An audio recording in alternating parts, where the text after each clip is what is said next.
I'm trapped! Get me out! Copy, stand by, we're coming! Hurry, it's good weather! The desert sun hammered down on the tarmac at Nellis Air Force Base like something that had forgotten the difference between punishment and weather. It was the kind of heat that did not sit on the surface of things it pressed through, found the concrete and the steel, and the human being standing on both, and settled into all of them with the patient confidence of something that had been here long before any of this was built and intended to remain long after. The mountains to the west were gray and still and offered no opinion on what was happening at their feet. The sky above them was the particular blue of high desert at altitude, clean. Absolute, the kind of blue that looks painted rather than natural. It was 1447 on a Tuesday afternoon in September when the world stopped making sense. Lieutenant Riley Ashford's FA-18 Super Hornet appeared on the approach from the northwest, and from the moment it crossed the outer marker, it was wrong. The approach angle was too steep. The airspeed was 30 knots above where it should have been at this point in the sequence. The left engine was trailing a ribbon of black smoke that thickened as the aircraft descended, painting a dark diagonal across the clean sky in the way that things going wrong announced themselves gradually at first, then with increasing specificity, then all at once. The landing gear deployed late. The sound the hydraulic system made when it finally complied was audible from the flight line, a metallic protest that carried across the tarmac with the distinctive character of machinery being asked to perform beyond what it had been designed to perform. Everyone who heard it felt it in a different place. The experienced ones felt it in their chest. The newer personnel felt it and looked at the experienced ones to understand what they were feeling. What they saw on the experienced faces told them everything. On the ground, the crash crews were already moving before the aircraft crossed the runway threshold. Red lights spinning on the fire trucks. Sirens cutting through the afternoon in the flat, urgent way that sirens in open desert carry. Men running to positions they had drilled 1,000 times, positions they had rehearsed in daylight and darkness, in heat and cold, positions that their feet found now without instruction from their thinking minds, because the thinking minds were occupied with hoping this would be one of the times they reached their positions, and nothing happened. Chief Danny Walsh, 15 years on crash rescue at Nellis, was in the cab of Truck 3 before the aircraft touched down. His hands moved through the pre-engagement sequence the way hands move through sequences. They have performed so many times that the sequence has become part of the body rather than a procedure stored in the memory. He had been in this cab on 3 previous occasions when the sequence had mattered in the way it was about to matter now. He remembered each of those occasions with a specificity that did not diminish with time. He suspected he was about to add a fourth. The Super Hornet hit the runway. The sound of it was something that a person who had never heard it could not adequately imagine from description alone. It was metal meeting concrete at high speed under conditions that metal and concrete were not designed to meet under, and it expressed this incompatibility in a register that was less a sound than a physical event felt in the sternum, in the jaw, and somewhere behind the eyes before it arrived at the ears in any recognizable form. Sparks erupted from the undercarriage in a cascade that stretched 40 feet behind the aircraft as it made first contact and continued as the left landing gear, compromised by the same hydraulic failure that had delayed its deployment, collapsed inward on the second bounce with a sound like a gunshot amplified to architectural scale. The aircraft yawed hard left, the right wingtip dropping toward the concrete, and then the skid began violent, rotating the aircraft, spinning on its collapsed gear in a motion that carved a gouge into the runway surface deep enough that the repair crew would spend 3 days addressing it. The Super Hornet came to rest pointed 40 degrees off the runway, centerline the left side of the aircraft lower than the right, smoke already thickening from the engine cowling into something denser and more purposeful than the trail it had been leaving on approach. Then the fire came. It came from the left engine, first orange and immediate, and within seconds it had found the fuel that was available to it and had begun the process of becoming something larger.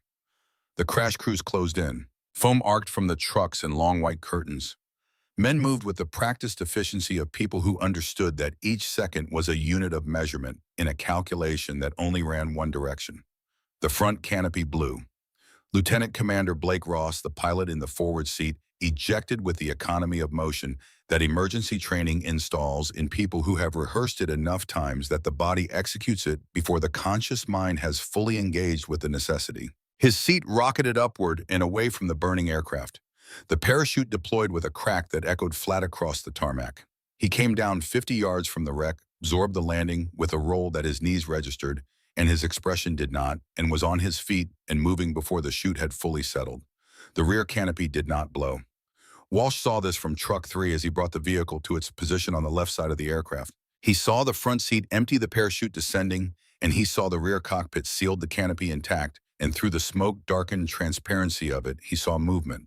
She was alive, 28 years old, trapped. The ejection seat mechanism had not fired. The same hydraulic compromise that had cascaded through the aircraft's systems during the approach had reached the ejection sequence and had expressed its failure there as a jam, a specific mechanical refusal at the worst possible moment. Riley Ashford was working the manual release with both hands, her flight-gloved fingers moving through the procedure with the focused precision of someone who had memorized it and was executing it now against a timeline she could feel narrowing around her.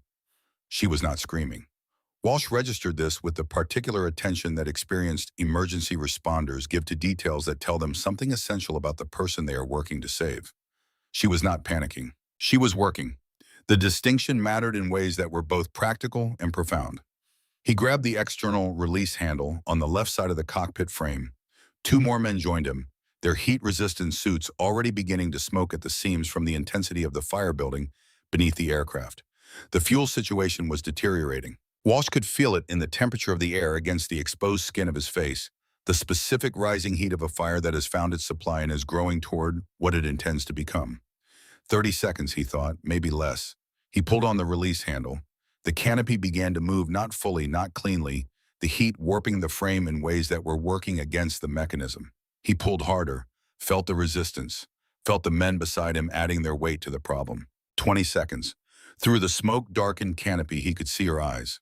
Clear, working, not asking to be saved so much as working alongside the people trying to save her. Two efforts, hers from the inside, theirs from the outside, converging on the same mechanism from opposite directions.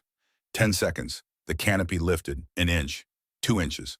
Walsh felt the resistance change as the seal broke and the heat differential equalized, and the mechanism found the movement it had been refusing. Then the world came apart. The starboard fuel tank, its integrity already compromised by the impact, and the fire working along the aircraft's underside reached the threshold that fuel tanks reach when they have absorbed more heat than their design accounts for. The detonation was not a sound so much as a rearrangement of the immediate environment. A pressure event that moved outward from the aircraft in a perfect sphere and encountered everything in its radius and expressed its opinion of those things without distinction or preference. Walsh and his two men became airborne. They traveled 15 feet through the air that had a moment before been standing still around them, and they landed on the concrete with the ungainliness of people who had not chosen to become airborne and had not prepared for landing. They lay still for a moment that felt longer than it was. Then Walsh lifted his head from the tarmac and looked at the aircraft. What remained of the Super Hornet was a twisted skeleton of titanium and composite material fully engulfed the cockpit section at the center of a fire so intense that the air above it shimmered in a way that distorted everything beyond it into something that didn't look real. The heat radiating outward pushed the crash crews back to a perimeter that was too far away to be useful and the minimum distance that the heat permitted. The ejection seat was found 23 minutes later after the foam and water had beaten the fire down to manageable levels. It was empty. Blown clear of the aircraft at some point during the explosion, the harness webbing scorched to remnants, the frame warped by heat into geometry its designers had not intended. But there was blood on the fragments of canopies scattered across the concrete. Blood on the twisted metal of the seat rail. No body. Walsh stood in the wreckage with soot on his face and a ringing in both ears from the blast, and made the transmission that he would carry in his chest for the rest of his professional life. WSO is KIA. No remains recovered. Heat intensity of the fire. He stopped. His throat had closed around something. He cleared it and continued. There won't be anything left to recover. Lieutenant Riley Ashford was declared killed in action at 15:23 hours. Her mother, Catherine Ashford, would receive a knock on her door in San Diego that evening from a Navy chaplain whose face carried the expression that Navy chaplains learned to carry for exactly this purpose. The words he would speak to her were words she had heard before spoken to her 21 years ago about a different Ashford in the same measured cadence of institutional grief. She had survived that night. She would survive this one. But survival and wholeness are different conditions, and Catherine Ashford had spent 21 years understanding the distance between them. In a house overlooking the Pacific in Malibu, a 77-year-old man named Frank Ashford. Master Chief, Frank Ashford, United States Navy, retired 2 Silver Stars, a Navy Cross, a service record that occupied 3 pages of a file he had never read. After the day it was closed, would sit in his chair and look at the ocean without speaking. The people who knew him, which was not many people, because Frank Ashford had always been more comfortable with depth than breadth in his human relationships, would say later that they had never seen him look his age before that night. He looked his age that night and then some. And in Virginia Beach, a man named Dex Calloway would receive a phone call that would change everything. But that was still hours away. Because in the wreckage of the aircraft, in the space between what everyone believed had happened and what had actually happened, something impossible had occurred. And Riley Ashford was alive. The ejection seat mechanism had failed in a specific and entirely unintended way. The lateral stress of the sideways skid combined with the heat damage that had been accumulating in the aircraft's systems from the moment the left engine began its terminal failure sequence on approach had deformed the guide rails inside the cockpit in a configuration that the system's engineers had not modeled in their failure analysis. When the mechanism finally triggered activated by the aircraft's emergency systems as the fire crossed a threshold that the sensors interpreted as requiring immediate action, it did not fire upward along the intended vector. It fired sideways, outward and to the right at roughly 40 degrees from vertical, with enough force to drive Riley Ashford clear of the cockpit and send her through 30 feet of smoke-filled air in a direction that no one on the flight line was monitoring. She crossed those 30 feet in less than a second. She hit the debris pile at the edge of the crash zone, composite fragments. Insulation equipment shed from the aircraft during the skid, and the impact was total and comprehensive, and took every cubic inch of air from her body in a single instant. She bounced, once tumbled, and came to rest against the far face of the debris pile, and then the wing panel section still attached to the debris folded over her, and the burning insulation came down across that, and Riley Ashford disappeared from the visible world with a completeness that was almost deliberate in its thoroughness. Covered, hidden, gone. The fire was everywhere around her. The pain arrived not as a single event, but as a cascade, each injury announcing itself in the order that the nervous system processes structural damage priority given to the most critical, the rest queuing behind it in descending order of immediacy. 4 ribs on the left side had given way at some point during the impact, and she could feel the specific wrongness of broken bone ends moving against each other when she tried to breathe, a sensation so precisely wrong that it cut through the shock response that would otherwise have buffered it. Her left shoulder had separated the joint displaced from its socket in the impact, the nerve pain from this fact conducting its own sustained conversation that was independent of everything else happening in her body. The burns on her right forearm where the flight suit had melted against her skin in the last seconds before the canopy began to lift were a band of heat and damage that she filed under the category of things she would address when the category of immediately life-threatening had been cleared. And the smoke. The smoke was black and chemical and thick, filling the small enclosed space beneath the wing panel with the patient efficiency of something that understood it did not need to hurry. She tried to breathe through it. Her lungs, already compromised by the impact that had driven the air from them, declined to cooperate at the level she was requesting. She tried to call out. Nothing came. The mechanism for producing sound was not currently operational. She could hear voices. The crash crews reorganizing after the blast wave had moved through them, returning to their positions with the professional persistence of people trained to continue functioning after events that would stop untrained people entirely.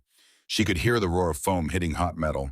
She could hear radio traffic, the flat, clipped language of emergency response, professional and efficient and entirely focused on what everyone present believed was a fire with no survivors. And then distinct above everything else, a sentence that she would hear in the quiet moments for years afterward: no survivors in the back seat. Pull back, secondary explosion risk. The footsteps moved away. The voices faded to background. And Riley Ashford lay in the dark, in the smoke, in the fire, and understood with a clarity that the situation had stripped of any ambiguity that they were leaving because they believed she was already gone. Not because they were wrong to believe it. Not because they were negligent or indifferent, but because the evidence available to them supported that conclusion and the people still alive needed their attention, and this was the correct allocation of resources, given what everyone on that flight line knew. They didn't know she was here. She was going to have to change that herself. This is how I die, she thought, with the specific flatness of a mind that has processed a situation completely and arrived at its conclusion. 28 years old, in the desert, alone. And then a voice arrived that was not the voice of the present moment. It was older than the present moment, stored in a room of her memory that she had been accessing her entire life without always knowing she was accessing it. Her grandfather's voice, patient and level, carrying the particular quality of a man who has encountered the worst the world produces and has made a decision about how to meet it. When they count you out, Riley, that's when you prove them wrong.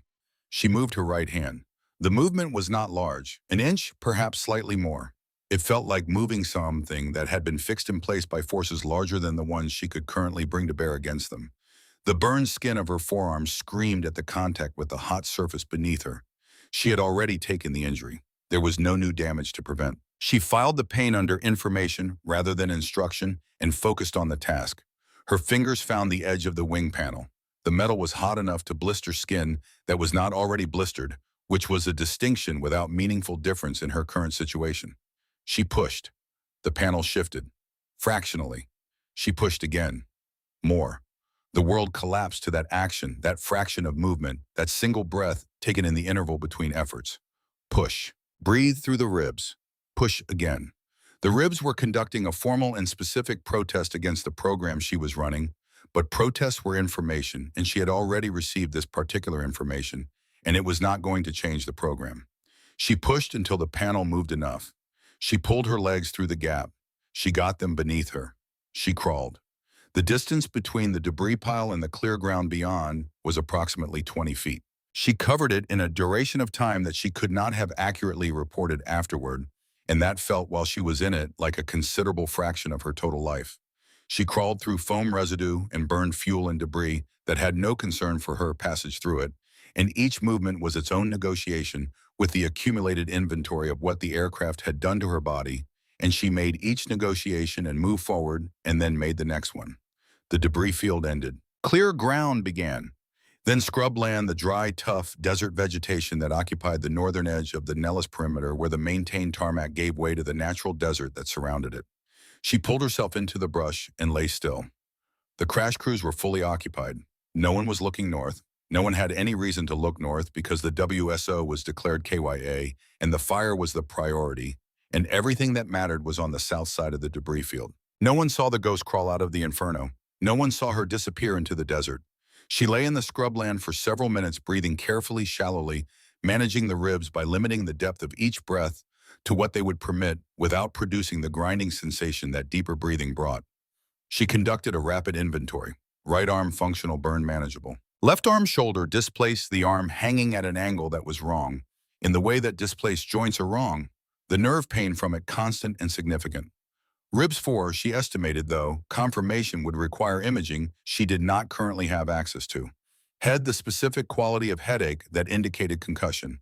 Burns right forearm, serious infection risk within hours in these conditions. She reached into the left chest pocket of her flight suit and found the PLB. The personal locator beacon was exactly where it always was, where it had been on every flight for 6 years, carried as a matter of standard procedure, never needed until now. She activated it in burst mode. Short transmissions at irregular intervals, harder to triangulate, still capable of reaching any friendly system on the monitoring frequency. Then she found a direction and began to move. 300 yards. That was all her body would give her before it made the decision for her and simply stopped cooperating.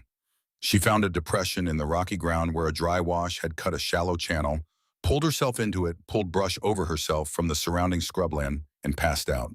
She woke to stars. The Nevada sky at night from the desert floor at sufficient distance from the base lighting to permit actual darkness. It was the kind of sky that required the removal of most human infrastructure to exist, and it was extraordinary. She oriented herself on the North Star from habit and lay still for a moment, assessing.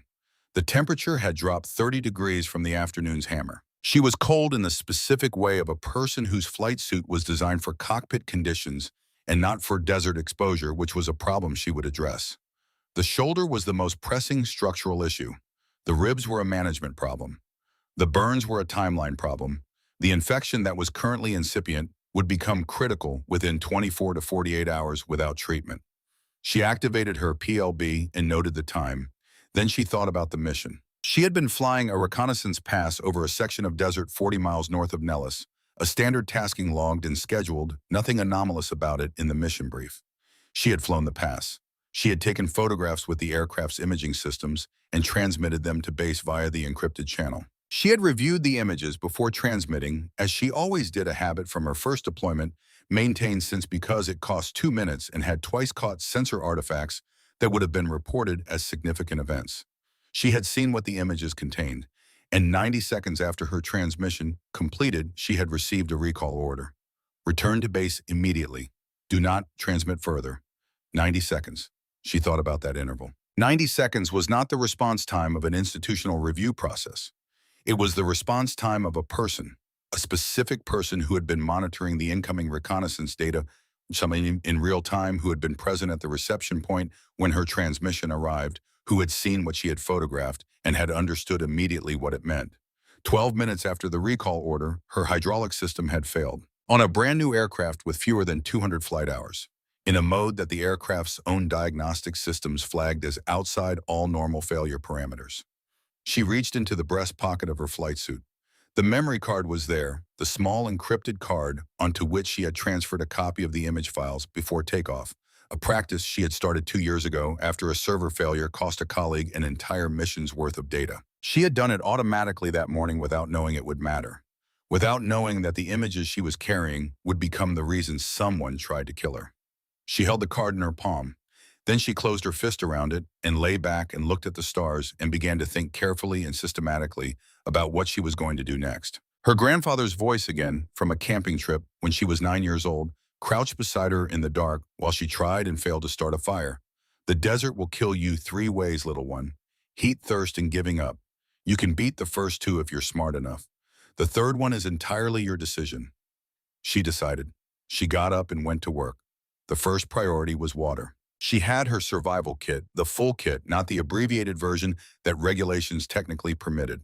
Her grandfather had insisted on the full kit from the day she was commissioned, standing in her mother's living room in San Diego in his civilian clothes that somehow still looked like a uniform, making no request and offering no argument, simply stating that she would carry the full kit on every flight. She had complied without question because she had learned early that when Frank Ashford stated something in that tone, the reasons revealed themselves in retrospect.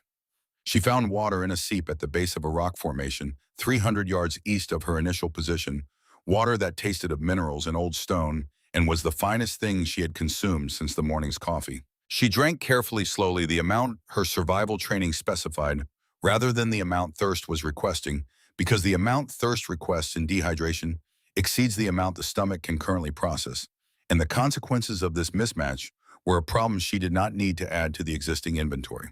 The shoulder was next. She had been managing it by keeping the arm immobile, but immobility was not a sustainable solution, and the joint needed to be returned to its proper position before the surrounding tissue swelled sufficiently to make the procedure significantly more difficult.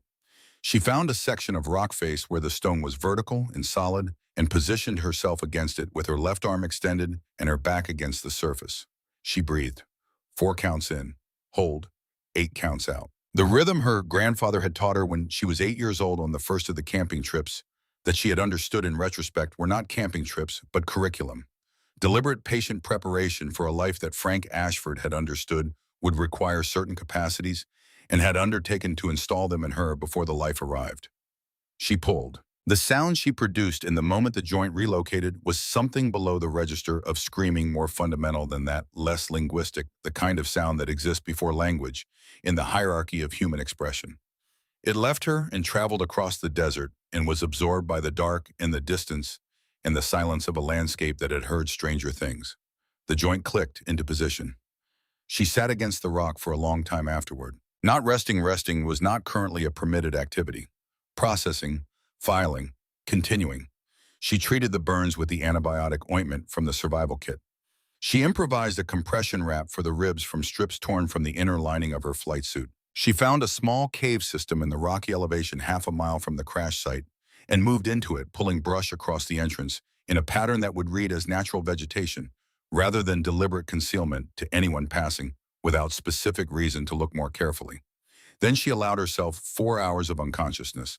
She woke to helicopter rotors. The sound was unmistakable, the distinctive low-frequency signature of an MH-60 Seahawk, a sound she had been hearing from cockpits and flight decks for 6 years, a sound that represented in normal circumstances exactly what she needed right now. She moved to the cave entrance and looked through the brush she had positioned in there. The helicopter was on a heading that would bring it within a mile of her position.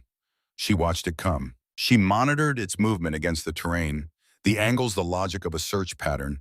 She knew what a search pattern looked like from above, and she knew what it looked like from below, and this was neither of those things. The helicopter maintained a steady heading and passed to the east of her position without deviation, without slowing, without the circling behavior that a crew does when they have detected a signal and are attempting to refine its location. It passed and was gone. It came back at 1340 from a different heading. Same result. A third pass at 1655. Same.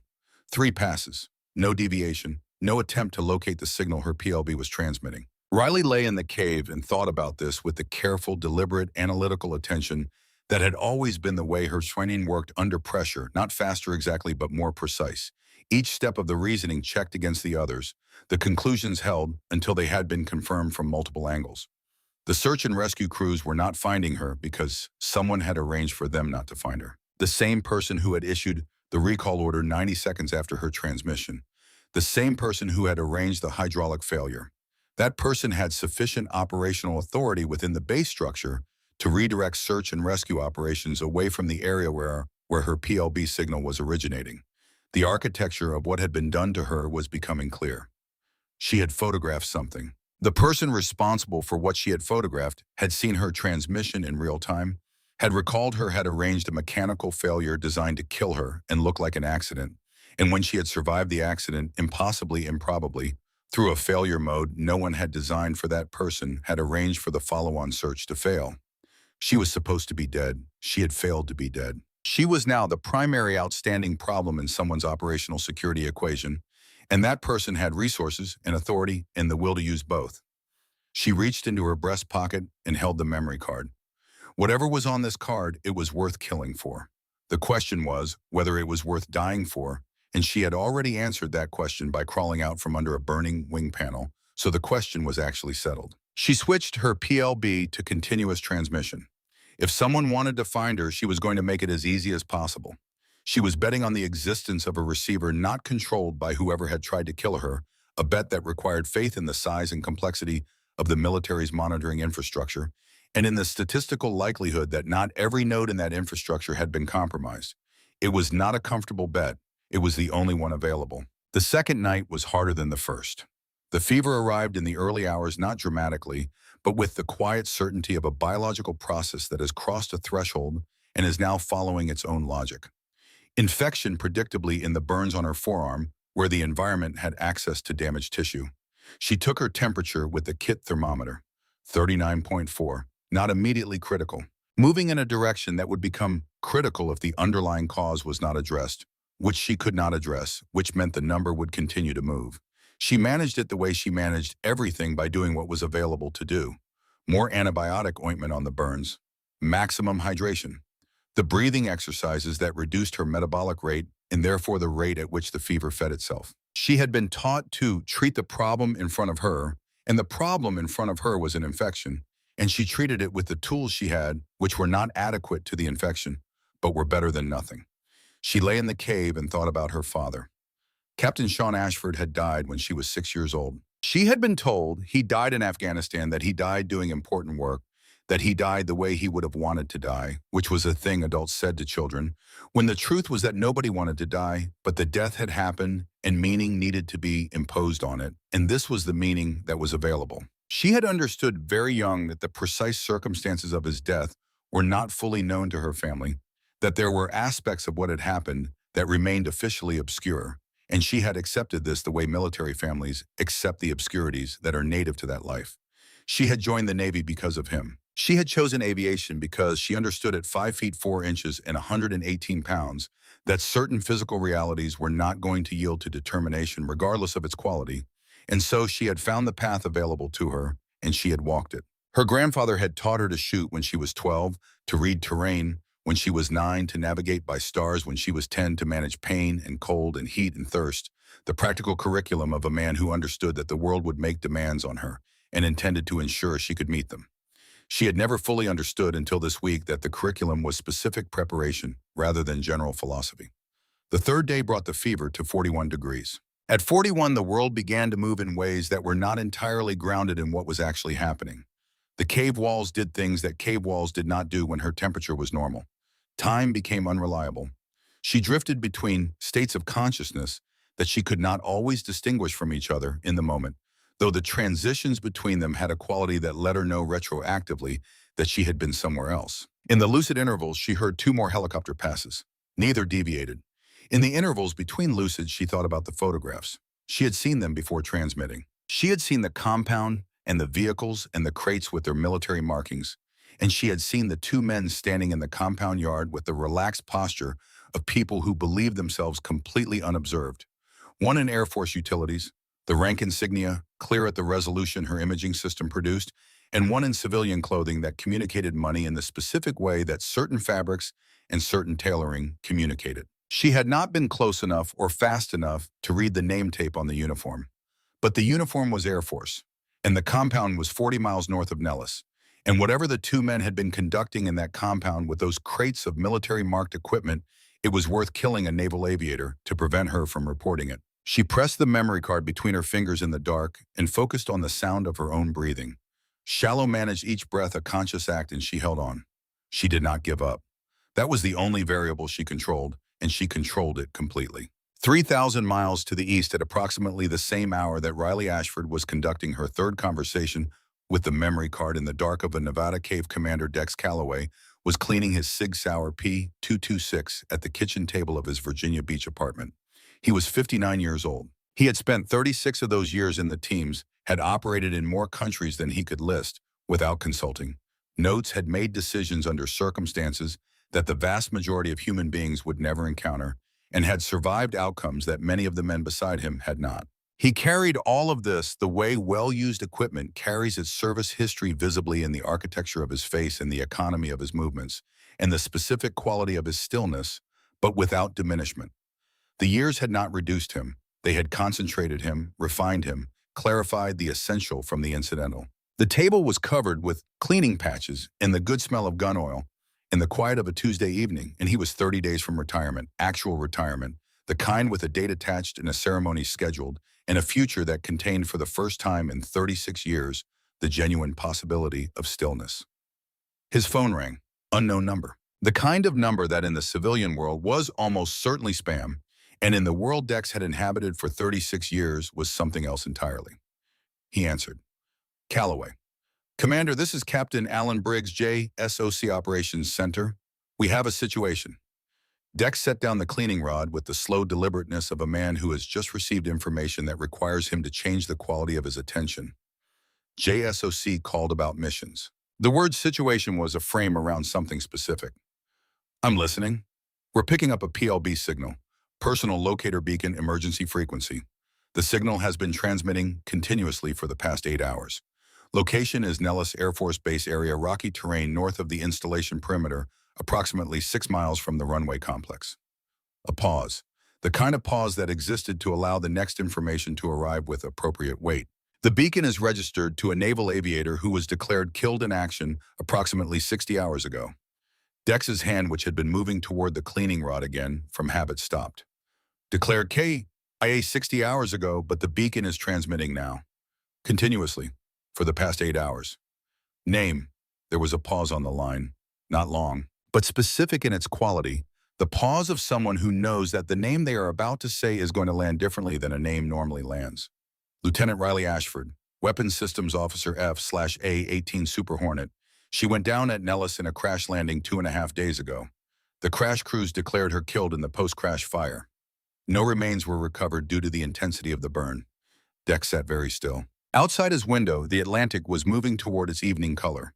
The gold that it found in the last hour before dark at this latitude in September, a color that he had come to associate over decades with the specific quality of endings that contained the seeds of something else. Captain, did you say Ashford? Yes, sir. Riley Ashford. That's correct. Dex stood up. The chair scraped against the tile floor. He walked to the window and put his hand on the frame and looked out at the water. Sean Ashford's daughter. A softer pause this time. I wasn't aware of the personal connection, sir. I apologize. JSOC has declined a rescue operation. The risk assessment. I know what the risk assessments say on an unconfirmed signal from a declared KIA. I've read those assessments. I've written versions of them. He kept his hand on the window frame and looked at the ocean. I'm volunteering. Personal request. Off the books if that's what it takes. Commander, you're scheduled for retirement in 30 days. Then this will be my last mission. He turned from the window. Are we doing this or not, Captain? A silence on the line. The specific silence of a decision being made at the level where decisions of this type are made. Stand by for orders, Commander. I'll make the call. The line went dead. Dex stood in his kitchen with the phone in his hand and looked at the disassembled side on the table. The cleaning patches. The gun oil. The quiet of a Tuesday evening that had just become something else entirely. He thought about Sean Ashford, about a valley in Afghanistan in 2004, and about the specific moment when he had gotten on the helicopter, because the order said to get on the helicopter, and about the way Sean had looked at him in the last seconds before the helicopter lifted, a look that Dex had spent 21 years interpreting and reinterpreting, and that still refused to settle into something he could live with. He thought about a 6-year-old girl with her father's eyes asking him if he had tried to save him. He had said yes. He had said he had tried everything. He picked up his phone and started making calls. The first call was to a phone number in Montana that he had not dialed in 14 months. It rang twice. Taggart, it's Calloway, I need you. A pause, then without elaboration or qualification, where and when. The second call was to a number in Maryland. One ring. Strand, Eli, it's Dex, I have a situation. A longer pause, then, Sean's girl Dex stopped. How did you know? Because you haven't called me in a year and a half, and the only thing that would make you call me at this hour sounds like it involves Sean. Another pause. She's alive. PLB transmitting. 60 hours in the desert. Tell me where.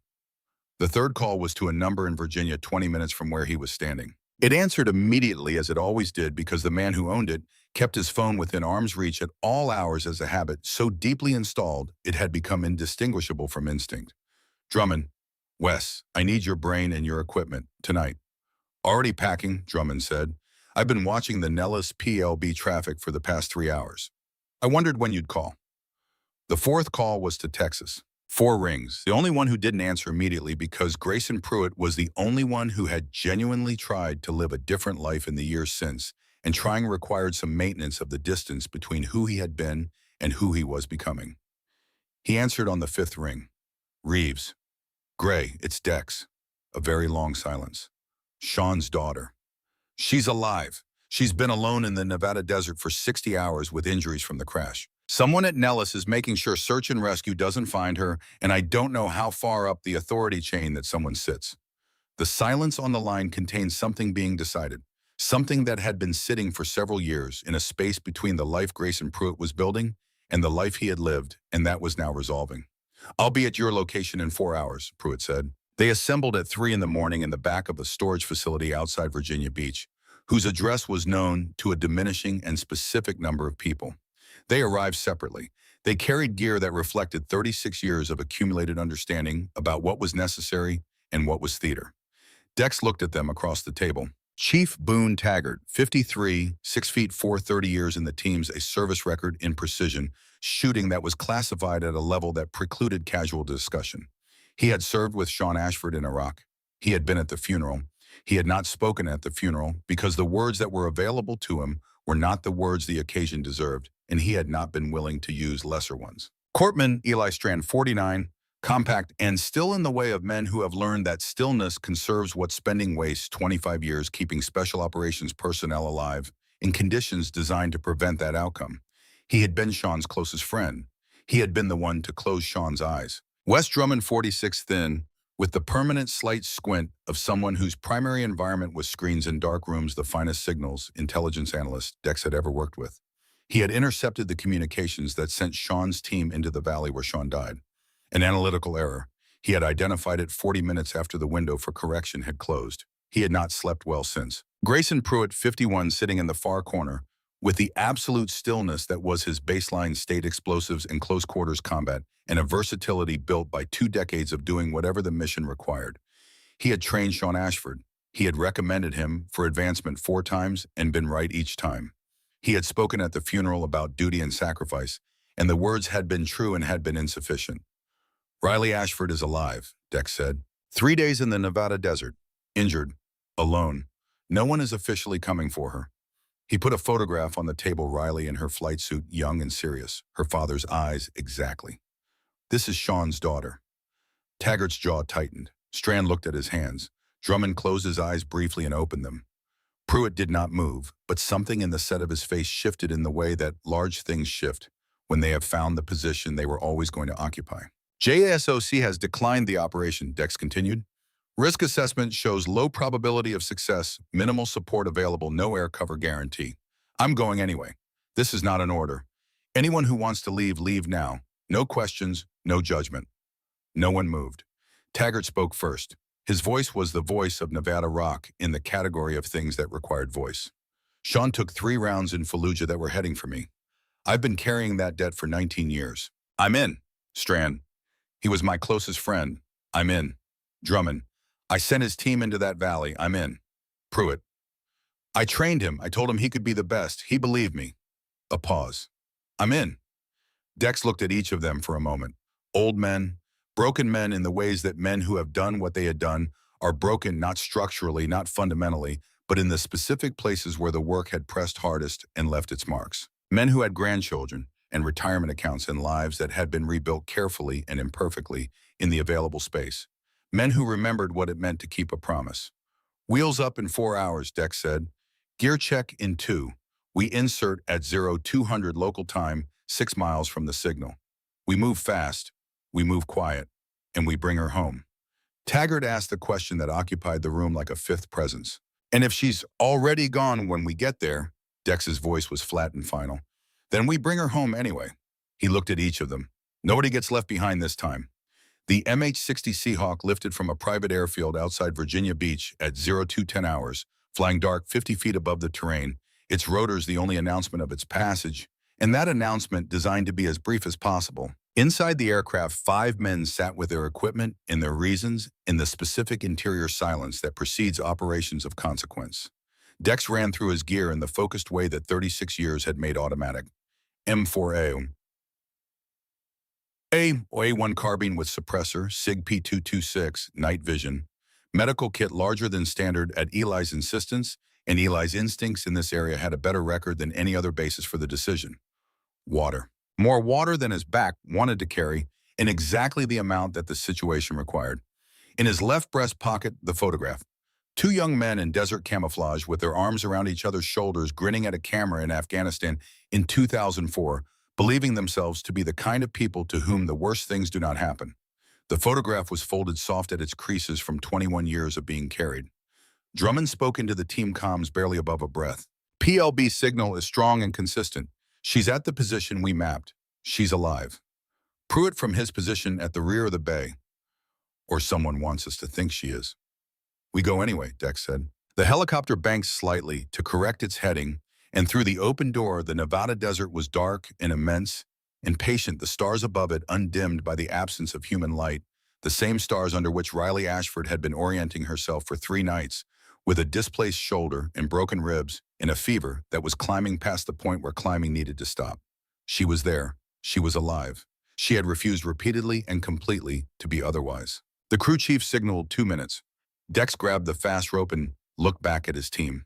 4 men who had no operational reason to be here, who were here because of a reason that was older and more fundamental than operational calculus, who were here because 21 years ago a man named Sean Ashford had been someone worth being here for, and his daughter had inherited that worth without needing to earn it and had then gone ahead and earned it anyway. The crew chief signaled 30 seconds.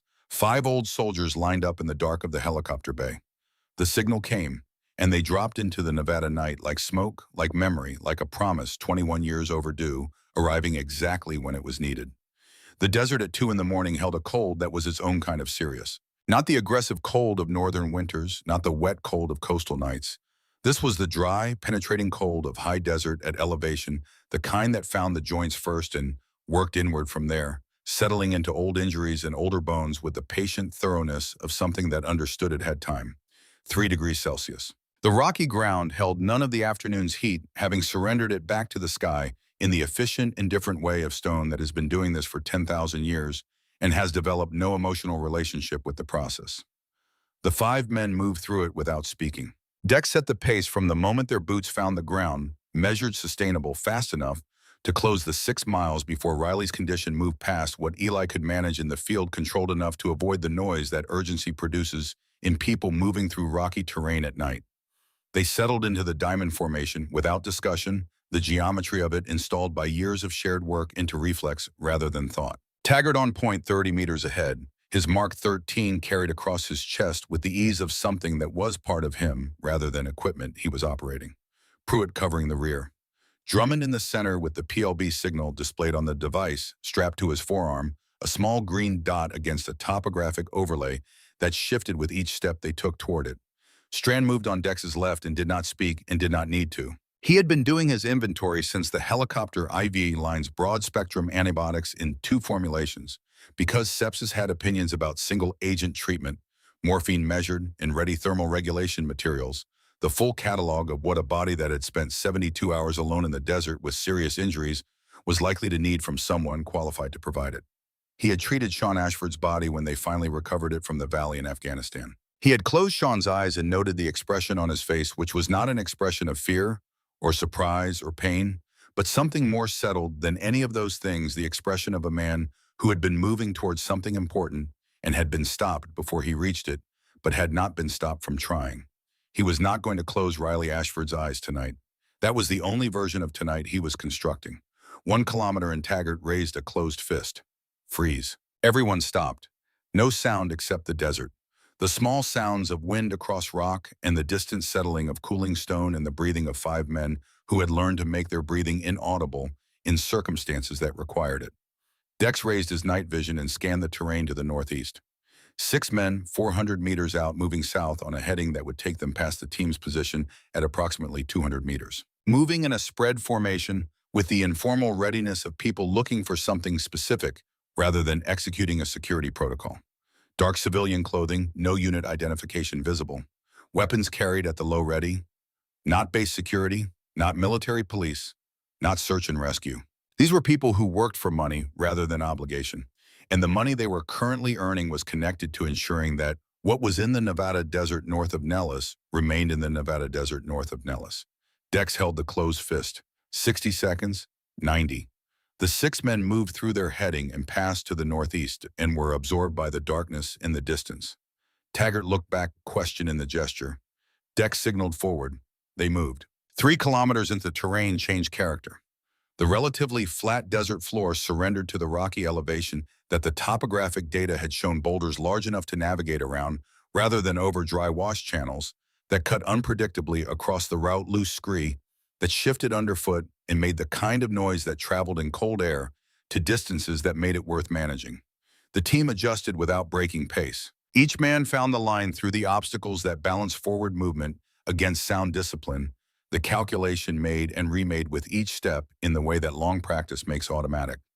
Pruitt was managing something in his left side that he did not report, and that was visible only in the slight asymmetry of his movement to anyone who knew what his baseline movement looked like. The shoulder that had been operated on twice in the past decade, the legacy of Ramadi, and a door breach that had gone wrong in a way that door breaches occasionally go wrong, regardless of how well they are executed. He absorbed it in the way he absorbed things that could not be changed completely privately, without performance, without any adjustment to his pace or his position. At 5 kilometers, Drummond spoke into the team comms at minimum volume. Signal strengthening. Bearing 035, 200 meters. The rocky hills rose before them against the star-filled sky. The cave systems the geological survey had shown were in the elevated terrain ahead, dark openings in darker rock indistinguishable from each other. At this distance, any one of them a place a person might choose to hide. The PLB signal was narrowing to a specific point within that terrain, and Drummond's forearm display was refining its position with each step they took toward it. Then Taggart stopped again. Open palm this time, the slower signal the developing situation rather than the immediate threat. Dex moved forward to his position. The cave entrance. It was exactly the kind of feature that a person could walk past without registering a crack in the hillside barely wide enough for a person turned sideways, partially blocked by brush, that had been arranged with a naturalism that was to a trained eye that was specifically looking fractionally too deliberate to be entirely coincidental. The branches were positioned to follow the logic of how brush grows the angles consistent with natural growth patterns, the overall effect convincing to anyone passing without reason to look more carefully. Someone had placed those branches. Someone who had done it with a dislocated shoulder and 4 broken ribs and whatever the burns on her forearm were contributing to the workload within hours of a crash that had been designed to kill her. Someone who had been thinking clearly enough under those conditions to consider concealment before comfort, to invest the time and the pain cost of making her hiding place look like it wasn't. Dex looked at the entrance for a moment, then he looked at Taggart and made the assignments Eli and Grayson outside perimeter security. Dex, Taggart, and Drummond go in. Taggart went first. He turned sideways and moved through the entrance with the practiced economy of a large man who had spent his career in spaces designed for smaller people and had developed a specific methodology for navigating them. The passage beyond was narrow for 15 feet before it widened, the rock cold and damp against the hands. Drummond activated the low-intensity infrared lamp that painted the space in the green-gray of night vision without producing visible light outside the cave. Taggart cleared the passage and the small chamber beyond it and signaled. They came through. The chamber was roughly 15 feet across the ceiling, irregular above them, the floor covered with fine desert dust that had accumulated over geological time. The smell of old stone and dust and something else, something organic, the specific scent of human presence under stress, sweat, and infection, and the particular chemical signature of a fever burning through a body that was working very hard to remain functional. And against the far wall, Riley Ashford. Dex had prepared himself on the helicopter and during the 6-mile approach for a range of things he might find. He had prepared himself for the possibility that she was gone. He had prepared himself for critical condition, unconscious, non-responsive, past the point where field medicine could make the difference. He had prepared himself for the psychological state of someone who had been alone in the desert for 3 days with serious injuries and no contact, and the knowledge that the people who should have been looking for her were actively not looking. He had not prepared himself for what he actually found, because what he actually found was not something that preparation could have fully anticipated. She was awake. She was propped against the far wall with her back against the rock and her legs extended and her flight suit torn and stained with the accumulated documentation of 72 hours of survival. Her left arm rested at the slight wrong angle that spoke of an injury addressed but not resolved. Her face was pale in the infrared light and sheened with the specific moisture of a high fever, and the shadows beneath her eyes were deep enough to constitute damage rather than fatigue. But her eyes were open and clear, and the M9 pistol in her right hand was pointed at the cave entrance. Without tremor, the sight picture held with the practiced steadiness of someone who had been maintaining this position long enough to have made it comfortable. Her shooting hand was steady. Dex registered this with the specific attention it deserved. 28 years old, 4 broken ribs, a fever that his hand, when he touched her forehead a minute later, would tell him was burning well above 40 degrees. 72 hours alone, and her shooting hand was steady. Identify yourselves, her voice was raw. The smoke inhalation and the dehydration had reduced it to its fundamental frequency, stripped of the resonance that normal hydration and healthy tissue provide. But it was not uncertain. It was not the voice of someone who had lost track of who they were or what they were doing. It was the voice of someone who had decided at some point in the past 3 days exactly who they were going to be in this situation and who was being that person with complete consistency. Dex raised both hands, his M4 angled away, non-threatening, the gesture of someone who wanted to be seen as what he was. With his right hand, he reached slowly into the left breast pocket of his kit and found the photograph, the one he had carried for 21 years, the one that was soft at the creases from the handling, the one that showed 2 young men in desert camouflage in Afghanistan, believing themselves to be the kind of people to whom the worst things did not happen. He held it toward her in the infrared light. She looked at it. In the silence of this cave, the sound of her breathing was audible, shallow. Careful, the managed breathing of someone working around broken ribs with the practiced awareness of someone who has been doing it for days. She looked at the photograph and something happened in her face that was not quite recognizable as a specific emotion, because it was too large and too multiple to be any single thing. It was the expression of someone receiving information that rearranges the structure of what they believed was true and doing this rearranging in real time. The hand holding the pistol began to tremble, not the fine tremor of fever. Something different, something that had been held in place by the professional composure that 3 days of necessary survival had required, and that was now releasing because the situation that had made it necessary had changed. The pistol lowered. Uncle Dex, her voice broke on the second word, split open along a fault line that had existed since she was 6 years old and had been held together by a combination of her mother's resilience and her grandfather's lessons and her own considerable will. Mom always said you were just a story she made up. I'm 21 years late, Dex said. He crossed the chamber in 3 steps and crouched beside her. But I keep my promises. She looked at him with her father's eyes. The specific directness of Sean Ashford's gaze, unchanged by time or generation, looking out of a face that was pale with fever and marked by 3 days of serious survival. For a moment, she looked exactly the age she had been the last time he had seen her, which was 6, which was the age at which she had asked him the question that had been living in him ever since. "I knew someone would come," she said. "I kept telling myself I knew you'd come." Then she reached into the breast pocket of her flight suit with fingers that were not doing what she was asking them to do as precisely as she was asking them to do it. And she found the memory card and she pressed it into his palm with a grip that was urgent and deliberate and intended to transfer not just the object, but the understanding of what the object was.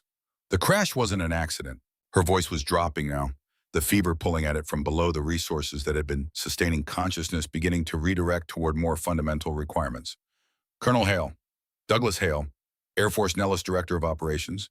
The photographs I took photographs during the reconnaissance pass. There was a compound 40 miles north. Weapons, American weapons, in crates with military markings. And Hale was there, standing next to a civilian. Whatever they were doing, he knew I'd photographed it. The recall order came 90 seconds after my transmission." She paused. The effort of the speech was visible. The hydraulic failure was 12 minutes later, and the search and rescue. Her eyes found his. "Someone made sure they wouldn't find me." Then the fever won the argument, and her eyes closed and she was gone, her breathing continuing in the shallow, careful pattern, the M9 loose in her hand, the fight she had been running for 3 days, suspended temporarily while her body addressed its most urgent priorities. Drummond was already in the chamber. Eli was coming through the entrance behind him. Dex moved back to give Eli the space he needed and watched the corpsman's hands move through the assessment with the speed of someone who had rehearsed this 1,000 times, not frantically, but with the focused efficiency of expertise applied under urgency, each action leading directly to the next without wasted motion. "Sepsis onset," Eli said, his voice the clinical register of a man reporting findings. "Fever at 41, possibly higher. Dehydration severe. She's been managing her water intake intelligently, but there are limits to what the available source could provide. 4 fractured ribs, left side self-splinted." He paused. He was looking at the improvised compression wrap Riley had made from her flight suit lining. "This is actually competent field work," he continued. "Left shoulder reduced. Someone did that." He looked at the mark on the cave wall where the rock showed the specific scoring of something heavy pressing against it with sustained force. She did it herself. Taggart from the cave entrance, where he was maintaining watch, said nothing, but the line of his jaw changed. "Burns right forearm, 3rd-degree infection advanced. This is the primary driver of the sepsis. Concussion consistent with the crash impact." Eli looked up at Dex. "She needs a hospital, not in 4 hours. Now. We're 6 miles from extraction." "I know. I'm telling you what she needs, not asking you to produce it from nothing."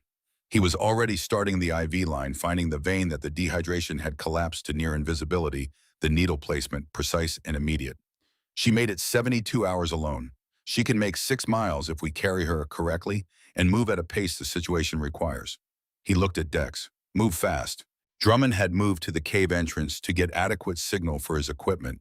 He was looking at the memory card reader attached to his tactical laptop, the files already loading high-resolution reconnaissance photographs.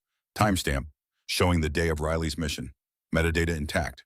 The full image set that she had transferred before takeoff and carried through the crash and the explosion and 3 days of desert survival in the breast pocket of her flight suit. He scrolled through the initial images. Compound, vehicles. Then the crates and Drummond's scrolling stopped. "Dex." His voice had changed register. Not urgency, something quieter than urgency, the tone of someone who has found what they were looking for and found it larger than expected. "Look at this." Dex moved to him.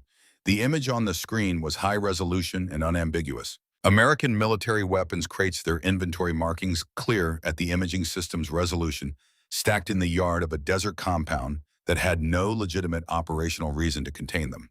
And beside the crates, 2 men, one in Air Force utilities with rank insignia, readable at this resolution, one in civilian clothing that communicated money in the specific way of certain fabrics and certain tailoring.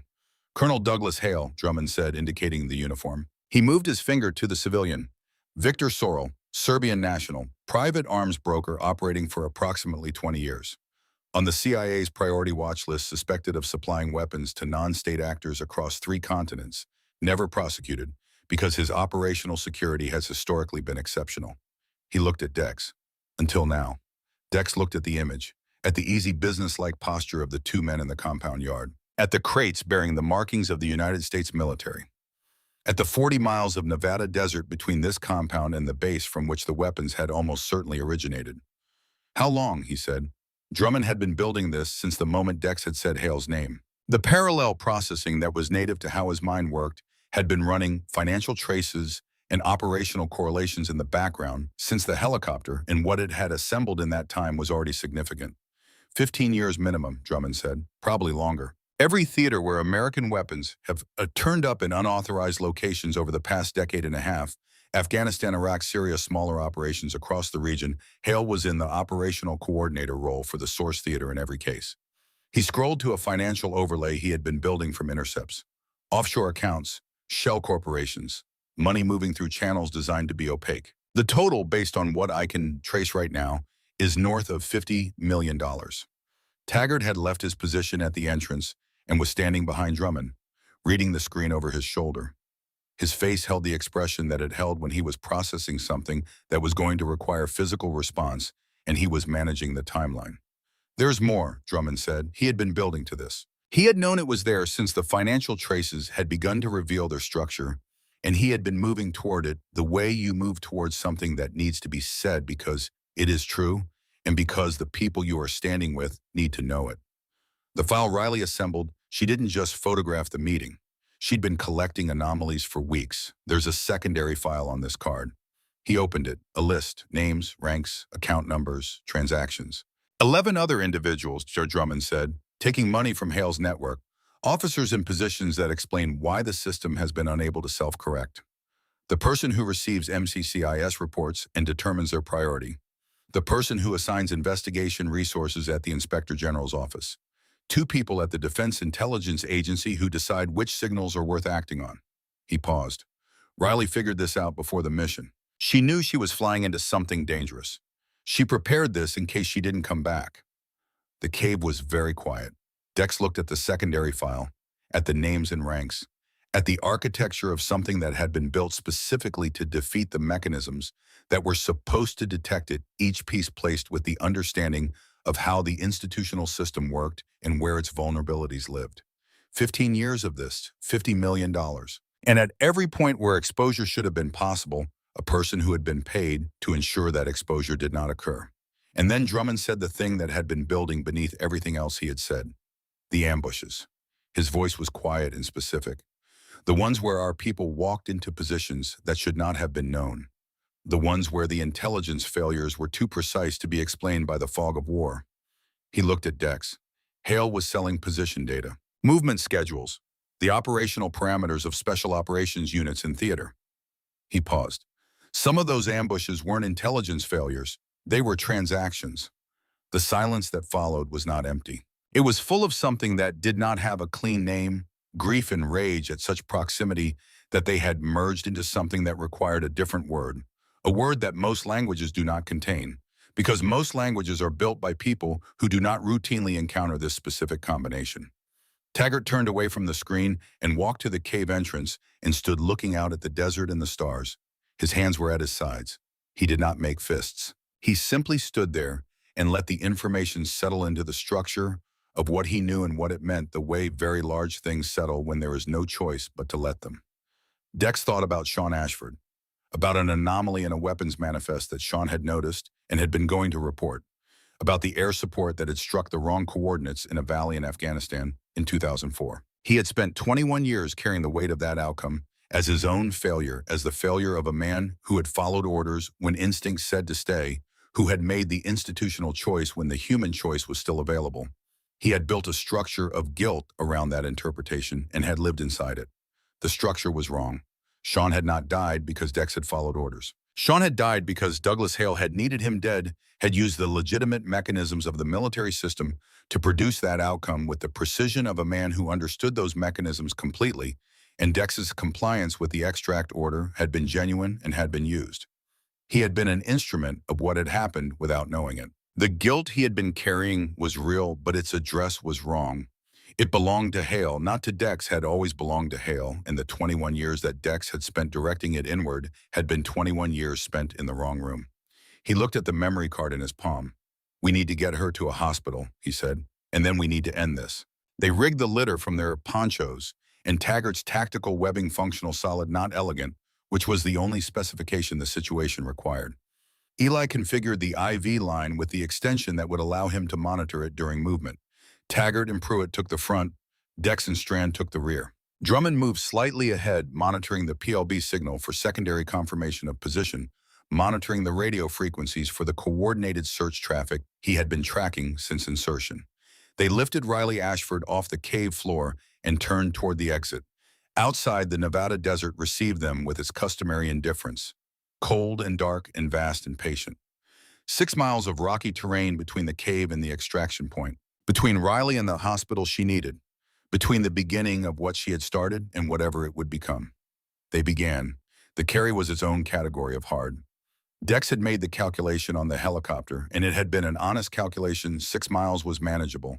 The weight was manageable, the terrain was navigable. What he had underweighted in the calculation was the cumulative toll of the past several hours on bodies that were 59 and 53 and 49 and 46 and 51 respectively, bodies that had been in the desert since 0200 hours and had covered the incoming 6 miles already before they picked up the litter and began covering the outgoing 6. His lower back was conducting a sustained conversation. His knees were less subtle. He noted both and continued, because the noting and the continuing were the only two responses available, and the second one was non-negotiable. At 1.4 kilometers, Drummond raised his hand in the slower signal, developing situation. He moved to a rock outcropping and crouched, and Dex came forward to his position. A vehicle 800 meters south moving slowly across the desert floor with its headlights extinguished, navigating by infrared lighting visible through the NVGs. 2 men in the bed with weapons scanning, moving in the specific pattern of someone executing a grid search with the intention of covering the terrain systematically rather than randomly. Third vehicle in a coordinated pattern, Drummond said below a breath. I've been tracking their radio traffic. They know she's out here. They know someone came for her. He paused. Hales people. Dex watched the vehicle's heading. Current trajectory would take it to approximately 350 meters, at closest approach close enough to make noise discipline, critical far enough that if the team held still and the vehicle did not deviate, they would pass without contact. He held the open palm signal. They held. The vehicle moved through its heading. 350 meters. 300. Dex watched the infrared light sweep across the terrain. It crossed the rocky feature they were behind, paused, moved on. The vehicle continued south. The engine sound faded. The desert resumed its silence. Clear, Drummond said. They lifted the litter and moved. At 3 kilometers, Eli spoke. She's running higher. His hand had been against Riley's neck and wrist in the continuous monitoring posture he had maintained since they left the cave, the ambient assessment of a man for whom this was a background process as natural as walking. 41, maybe 41.5. Sepsis is accelerating faster than I'd like. What do you need? Faster, but faster costs us the other thing. We gain time where the ground allows, Dex said. Every clear stretch, we double the pace. Rocky sections, we take what the terrain gives. He looked at Eli. She made it 3 days alone. She can make 3 miles if we don't give her reason to stop. Eli accepted this, and they pushed. The rhythm that teams find after enough time carrying a shared weight settled over them somewhere between 3 and 4 kilometers. The unconscious synchronization of movement, where each man's adjustments become part of a shared system, the litter stabilizing naturally, the pace finding its sustainable maximum without negotiation. Taggart was carrying his end one-handed for stretches, the other hand managing his rifle with the casual competence of someone for whom this was not an exceptional physical demand. Pruitt was absorbing his shoulder with the silence that was his characteristic response to things that could not be changed. At 4.8 kilometers, Riley's fever spiked. Eli read it in his fingertips before the thermometer confirmed it. She's crossing 42. We have minutes, not hours. He looked at the terrain ahead. How far? 1.2 kilometers to the LZ. We run. They ran, not the run of urgency and panic, the run of people who have decided that the cost of running is acceptable relative to the cost of not running, and who are executing that decision with the control that keeps running from becoming falling. At 1 kilometer out, Drummond raised his fist. Full stop. Over the ridge to the east, 2 vehicles were coming fast. Their headlights on now, full illumination, the pretense of a covert search abandoned. They had either detected movement or the search grid had converged on their position, And either way, the result was the same men with weapons, closing distance, 100 meters per 15 seconds at their current approach speed. 6 contacts in the first vehicle, at least 4 in the second.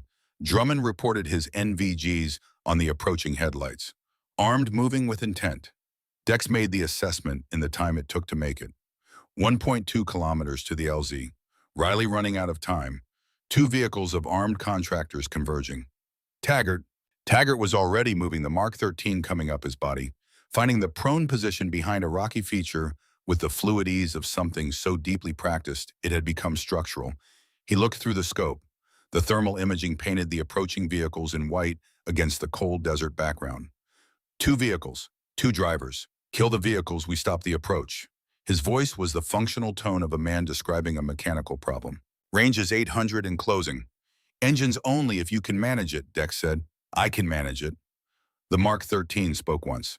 The engine block of the lead vehicle expressed its opinion of a 50 caliber round at 800 meters in the way that engine blocks express such opinions conclusively and immediately, the vehicle decelerating from 30 miles an hour to 0 in a duration that the occupants experienced as considerably more violent than the physics strictly required. The second shot followed the first by 4 seconds.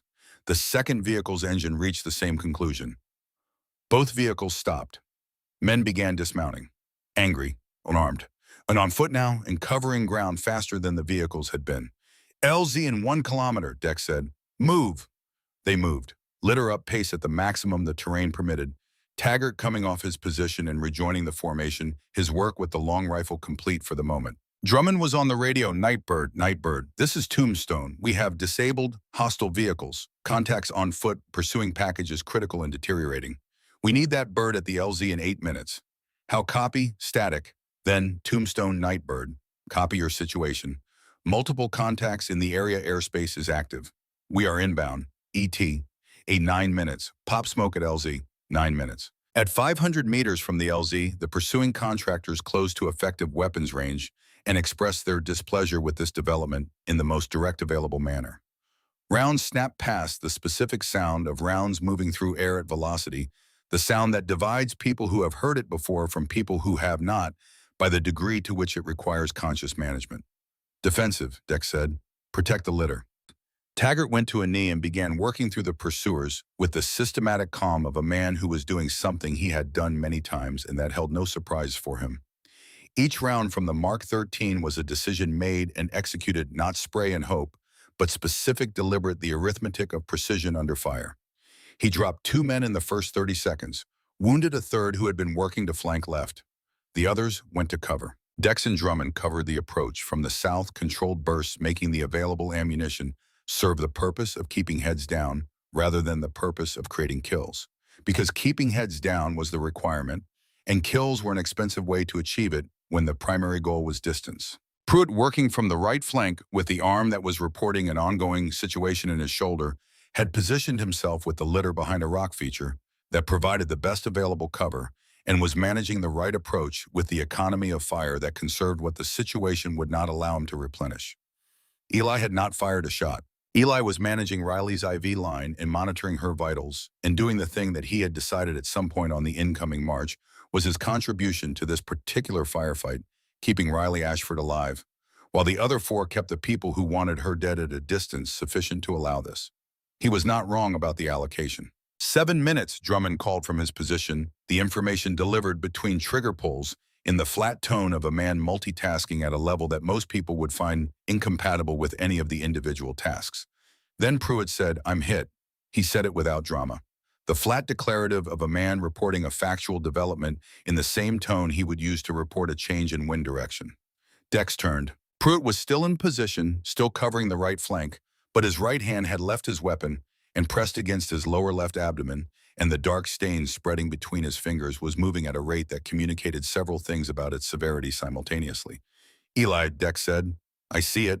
Eli was already moving the IV extension, allowing him to maintain Riley's treatment while he repositioned to Pruitt. His hands found the wound in the specific way of hands that have found wounds under fire before the assessment rapid and the response immediate.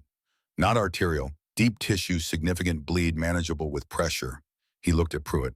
You're in the game. Pruitt's right hand returned to his weapon. The MH-60 came over the southern ridge, in the way that helicopters arrive when they are flown by people who understand the geometry of a ground firefight and the protection that low altitude provides fast and low and purposeful, the minigun in the door already oriented toward the last known positions of the pursuing force. What the minigun expressed to those positions was expressed at 6,000 rounds per minute, which is a rate of expression that tends to conclude conversations. The desert erupted in geysers of sand and rock. The pursuing force found cover or found outcomes. The fire directed at the team ceased with the abruptness of something that had been switched off. The helicopter touched down. 10 seconds on the ground. Riley's litter went in first, Taggart and Drummond lifting it through the door, Eli following immediately and connecting her to the aircraft's medical systems with the speed of someone who had pre-planned every connection and needed no time to find them. Pruitt went next, Taggart supporting his right side, the transition from desert floor to helicopter deck, executed with the care that a man in Pruitt's condition required. Drummond pulled himself up. Taggart was last man from the ground, the Mark 13 still in his hands covering the door for the 3 seconds it took him to reach it. Dex was at the door when something made him turn. Not a sound, not a movement. The specific quality of being observed, the primitive recognition that something with intent is looking in your direction. Through the settling dust and the smoke from the disabled vehicles and the strobing of the helicopter's rotor wash across the desert floor, a black SUV sat at the edge of the available light. And beside it, a man in Air Force Utilities binoculars raised, watching. Not commanding, not directing, watching. The posture of someone monitoring a situation they have authored, tracking its outcome. Even at 300 meters through the dust, in the dark, Dex knew who it was. Their eyes met across that distance for less than 2 seconds. An understanding passed between them that was complete and bilateral and wordless. The specific recognition of two people who have just identified each other as the principals in something that has not yet reached its conclusion. Hale lowered the binoculars, reached for a radio. Calloway, Taggart's voice from the door. Now, Dex turned and got on the helicopter. The MH-60 lifted, immediately gaining altitude in the aggressive climb of a pilot who wants vertical distance between his aircraft and the ground as quickly as physics allows. Below, the desert fell away. The disabled vehicles, the scattered positions of the pursuing contractors, the black SUV at the edge of the light. Hale growing smaller as the helicopter climbed, still watching. Dex slumped against the bulkhead and ran his hand along his left leg, where something had grazed him at some point during the firefight. Not deep, not arterial, but bleeding in the specific way of a wound that wanted acknowledgement. He pressed his hand against it and shifted his attention to the aircraft's interior. Pruitt was in the forward section of the bay, with Eli's hands managing his abdominal wound, with the focused efficiency of a man doing the most important work available to him. Pruitt was pale but conscious, his eyes moving with the deliberate attention of someone who is monitoring their own condition as an act of will. His color was below where it should be, and stable in a way that meant the next hour was navigable.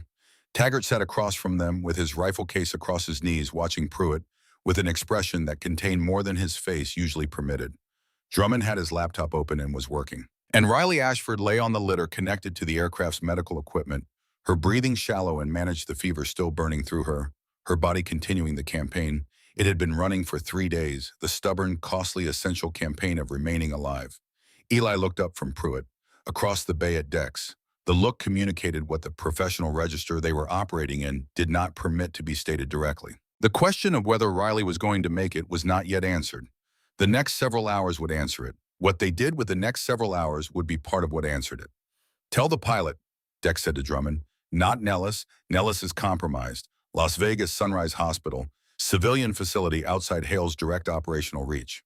Drummond was already on the intercom. Dex opened his hand. The memory card was still there, pressed into his palm, since the cave, since Riley had transferred it to him with the urgency of someone who understood that what it contained mattered more than what was happening to her body. He looked at it in the dim utility lighting of the helicopter bay. $50 million, 15 years, 11 accomplices, hundreds of ambushes. Sean Ashford dead in a valley in Afghanistan because he had been going to file a report about a weapons manifest anomaly. And Riley Ashford alive in a helicopter over the Nevada desert because she had refused repeatedly and completely and at significant cost to be otherwise. Wes, Dex said. Drummond looked up from the laptop. When we land, before anything else, I need you to tell me exactly what we're dealing with. Drummond looked at the card, looked at Dex. I already know what we're dealing with, he said. I've been looking at it since the cave. He paused. The question isn't what we're dealing with. The question is what we're going to do about it. Dex looked out the open door at the Nevada desert below, receding as the helicopter climbed to cruise altitude, the darkness spreading back toward the place where they had found Riley, toward the cave where she had held a pistol steady for 3 days and waited for exactly the right person to come through the entrance. He thought about Hale on the radio beside the black SUV. Hale was expecting them to go to ground. To protect Riley, treat the wounded, wait for the institutional machinery to process what Drummond was sending through official channels. He was expecting the standard defensive posture, the posture of people who believed that the system would eventually function correctly if given enough information and enough time. He was going to be wrong about that. Because Dex Calloway had spent 21 years following orders and trusting the chain of command and directing his grief inward at a story that turned out to be false, and he was not going to spend the next 6 hours doing the same thing. The lights of Las Vegas appeared on the horizon, growing as the helicopter descended toward them, brilliant and various and human in all the ways that the desert around them was not a city that had decided as a matter of foundational identity that darkness was a condition to be addressed rather than accepted. They had a hospital to reach. They had a man to find. They had a broadcast to make. And for the first time in 21 years, Dex Calloway was not going to wait for permission. Sunrise Hospital received them at 0031 hours with the organized urgency that serious trauma produces in people who have trained for it. Not the frantic urgency of crisis, but the focused economical urgency of a system doing what it was built to do at the level it was built to do it. The helicopter had set down on the rooftop pad 6 minutes earlier. And in those 6 minutes, Drummond had given the incoming trauma team everything they needed: vitals, trend injury, inventory, field treatment, administered the timeline of what had happened and when. The specific and dangerous convergence of sepsis and dehydration and structural damage that had been accumulating for 72 hours, while the people responsible for finding Riley Ashford had been actively ensuring she stayed lost. The trauma team took the litter at the rooftop door and moved with it at the pace that communicated clearly that they understood the situation and had already allocated the resources it required. Eli walked beside this gurney for 30 feet, his brief, rapid, and specific, the professional shorthand of one medical person transferring critical information to another, each word chosen for maximum density of content in minimum time, because time was what the next several hours would spend more carefully than anything else. Then the doors closed and Riley Ashford disappeared into the hospital, and the 5 men who had carried her through 6 miles of Nevada desert stood in the corridor and existed for the first time in several hours without an immediate task consuming their attention. Pruitt was taken in the opposite direction by a trauma nurse who assessed his abdominal wound with a look that communicated professional concern calibrated to its actual severity, serious but not catastrophic. The look that a good nurse gives when they want the patient to understand that they are being taken seriously without encouraging the particular kind of alarm that makes patients difficult to work with. He walked rather than was carried. The nurse did not argue with this. She had dealt with this category of patient before and understood that certain negotiations were not worth having. Taggart sat on a bench against the wall, set his rifle case on the floor beside it, and looked at his hands. They were steady. They were always steady. It was one of the things that made him what he was professionally, and it was a quality that had never been entirely separable from the person rather than the operator. He turned his hands over, once looked at the palms, and then put them on his knees and looked at the opposite wall instead. Drummond found a corner with a power outlet, opened his laptop, and disappeared into the work that had been building since the cave financial traces. Operational timelines. The architecture of 15 years of institutional betrayal rendered visible through the patient application of the specific skills that Wes Drummond had spent his career developing. Strand leaned against the wall beside the trauma bay doors, arms crossed, watching the gap at the bottom of the doors, in the way that a person watches for the only information currently available. He had done what he could do with what he had in the field. The hospital was doing what the field could not. He understood this intellectually, and the intellectual understanding did not reduce by any measurable amount the need he felt to remain in proximity to those doors. Dex stood apart from all of them, the memory card in his closed fist, and thought about Douglas Hale. He thought about a man who had been operating for 15 years behind the accumulated protection of rank and reputation and institutional trust, the specific kind of trust that a decorated military career builds, the way geological processes build stone slowly and invisibly in layers that become structural over time. He thought about the audacity required to do what Hale had apparently been doing, to occupy a position of authority within a system designed to protect the country while systematically selling that system's capabilities to the people it was designed to protect against. Not from desperation, not from ideology, from preference, from the calculation that the money was available and the risk was manageable, and the institutional machinery could be threaded with enough compliant wire to ensure that the risk remained manageable indefinitely. He thought about Sean Ashford noticing an anomaly in a weapons manifest and planning to file a report. He thought about 90 seconds. He thought about the Valley. He thought about 21 years of directing guilt at the wrong address, at himself, at the order he had followed, at the helicopter he had gotten onto when the correct address had been Hale the entire time, and Hale had been 30 years behind a rank insignia and a service record and the institutional protection of the people he had paid to ensure his protection. Dex opened his hand and looked at the memory card. Then he looked at Drummond. Wes. Drummond looked up. Show me everything.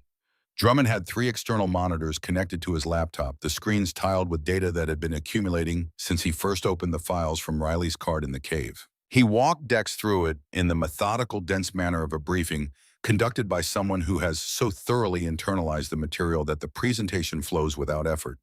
Financial records, operational timelines, the positions and responsibilities of the 11 officers whose names appeared in Riley's secondary file, the specific mechanisms by which each one had served the function of blocking the channels through which Hale's operation could have been exposed. He built it carefully, Drummond said, not all at once. Each piece placed only after the previous piece was stable. He started with the financial architecture, the offshore accounts, the shell corporations, the routing mechanisms that made the money difficult to follow without knowing where to look. Then he placed people. Not many, you don't need many if they're in the right positions. You need the person who processes the MCIS reports, the person who assigns investigation priorities at the IG's office, the people at DIA who decide which signals are worth actioning. He paused. Riley figured this out independently. She assembled the secondary file before the mission before she took the photographs. She knew she was documenting something that someone with authority would try to suppress. She was preparing a record that could survive even if she didn't. Strand had come away from the trauma bay doors and was standing behind Drummond's shoulder reading the screens. She went into that mission knowing it was dangerous. She went into that mission having already done the work to ensure the evidence would matter if she came back and to ensure it would still matter if she didn't. Drummond looked at Dex. She's her father's daughter. The room absorbed this. Then Drummond said the thing that had been building beneath everything else, the thing that was the final piece of the architecture. I've been monitoring the communications channels since we inserted. 6 hours of intercepts. And there's something in the pattern of Hale's operational communications over the past 15 years that goes beyond the weapons trafficking. He brought up a timeline overlay dates operations outcomes. The ambushes. The ones where our people walked into positions that no external intelligence source should have been able to provide. The ones with the specific tactical precision that random intelligence failures don't produce. He looked at each of them. Hale was selling position data, movement schedules, the operational parameters of special operations units in theater. He paused. I can't give you a number for how many operations were compromised, but the pattern is consistent across 15 years in 3 major theaters. Taggart had come off the bench and was standing at the edge of the group looking at the screen. His jaw was set in the way it's set when something was being processed that was going to require physical response, and he was managing the timeline between the information and the action. He said nothing. The silence was eloquent. Dex thought about the names of men he had known, about operations that had gone wrong in ways that had been attributed to the fog of war, and the imperfect nature of intelligence, and the inherent unpredictability of combat in complex environments. The explanations had been accepted because what else does a person do with grief that has no specific address? They give it the most available explanation, and they carry it, and they continue. Some of those explanations had been wrong. Some of those men had died because of a transaction. Dex looked at the memory card on the desk beside Drummond's laptop. We've sent the files. 6 agencies, Drummond confirmed. MCIS, FBI, Counterterrorism, Defense Intelligence Agency, Congressional Oversight Inspector General, and the Washington Post. He paused. That was 9 hours ago. And silence. The word landed with its full weight. No acknowledgement, no movement, no indication that any of the 6 has actioned what we sent. He looked at Dex, which is consistent with what Riley's secondary file shows. Hale has people positioned in 3 of the 6 agencies I contacted. People whose function is exactly this: to receive reports, assess their priority, and determine whether they are actioned or filed without action. He's been blocking it, Strand said, for 15 years, systematically and effectively. Dex sat down. He sat with the full weight of 59 years in the past 8 hours in the understanding that the standard approach report, it trusts the system. Let the institutional machinery process it was not available. The machinery had been threaded with wire at its critical junctions, and the wire connected back to the man who had tried to kill Riley Ashford and who had killed Sean Ashford 21 years ago. His phone rang. Unknown number. He answered. Calloway. The voice on the other end was composed professional, carrying the specific authority of someone accustomed to rooms in which they were the most consequential person present. This is Colonel Douglas Hale. I think we need to have a conversation. Dex said nothing. He looked at Drummond and held up 2 fingers, the signal to record. Drummond's hands were already moving.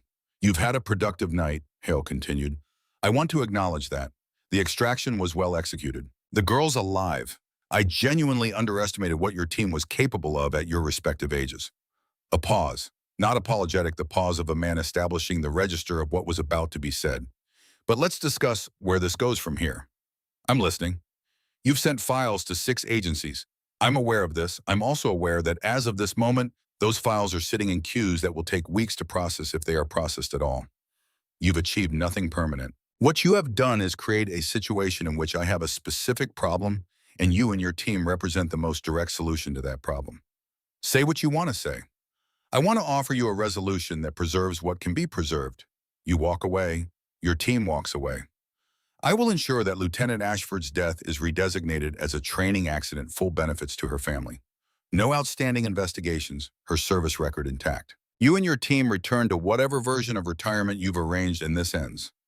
Dex looked at the ceiling, at the fluorescent light of the hospital corridor, at the gap at the bottom of the trauma bay doors, beyond which Riley Ashford was being kept alive by people who were doing their jobs with complete dedication to an outcome that had nothing to do with the politics of what had put her there. And if I decline, then I have 6 hours before I can move assets into the position required to close this situation permanently. I have resources, Commander, more than you do, and am better placed. I have people who can reach Lieutenant Ashford in that hospital. I have people who can ensure that your team doesn't leave Las Vegas. I have people in positions that make the institutional options you're considering unavailable. A pause. Walk away. Live. It's a better offer than you have any right to expect. One question, Dex said. Go ahead. Sean Ashford, tell me what happened. A silence on the line, longer than the other silences. Then Sean Ashford was going to file a report. He had identified anomalies in a weapons manifest that would have led directly to my operation. He was thorough, and he was smart, and he had already assembled enough to be dangerous. I had a week before his report reached someone positioned to act on it. So you killed him. I adjusted targeting data for an air support mission. The strike went to the coordinates I provided. Sean's team was at those coordinates. A pause. It wasn't personal, Calloway. It was operational. He was going to destroy something that had taken years to build. Dex held the phone against his ear and looked at the wall in front of him.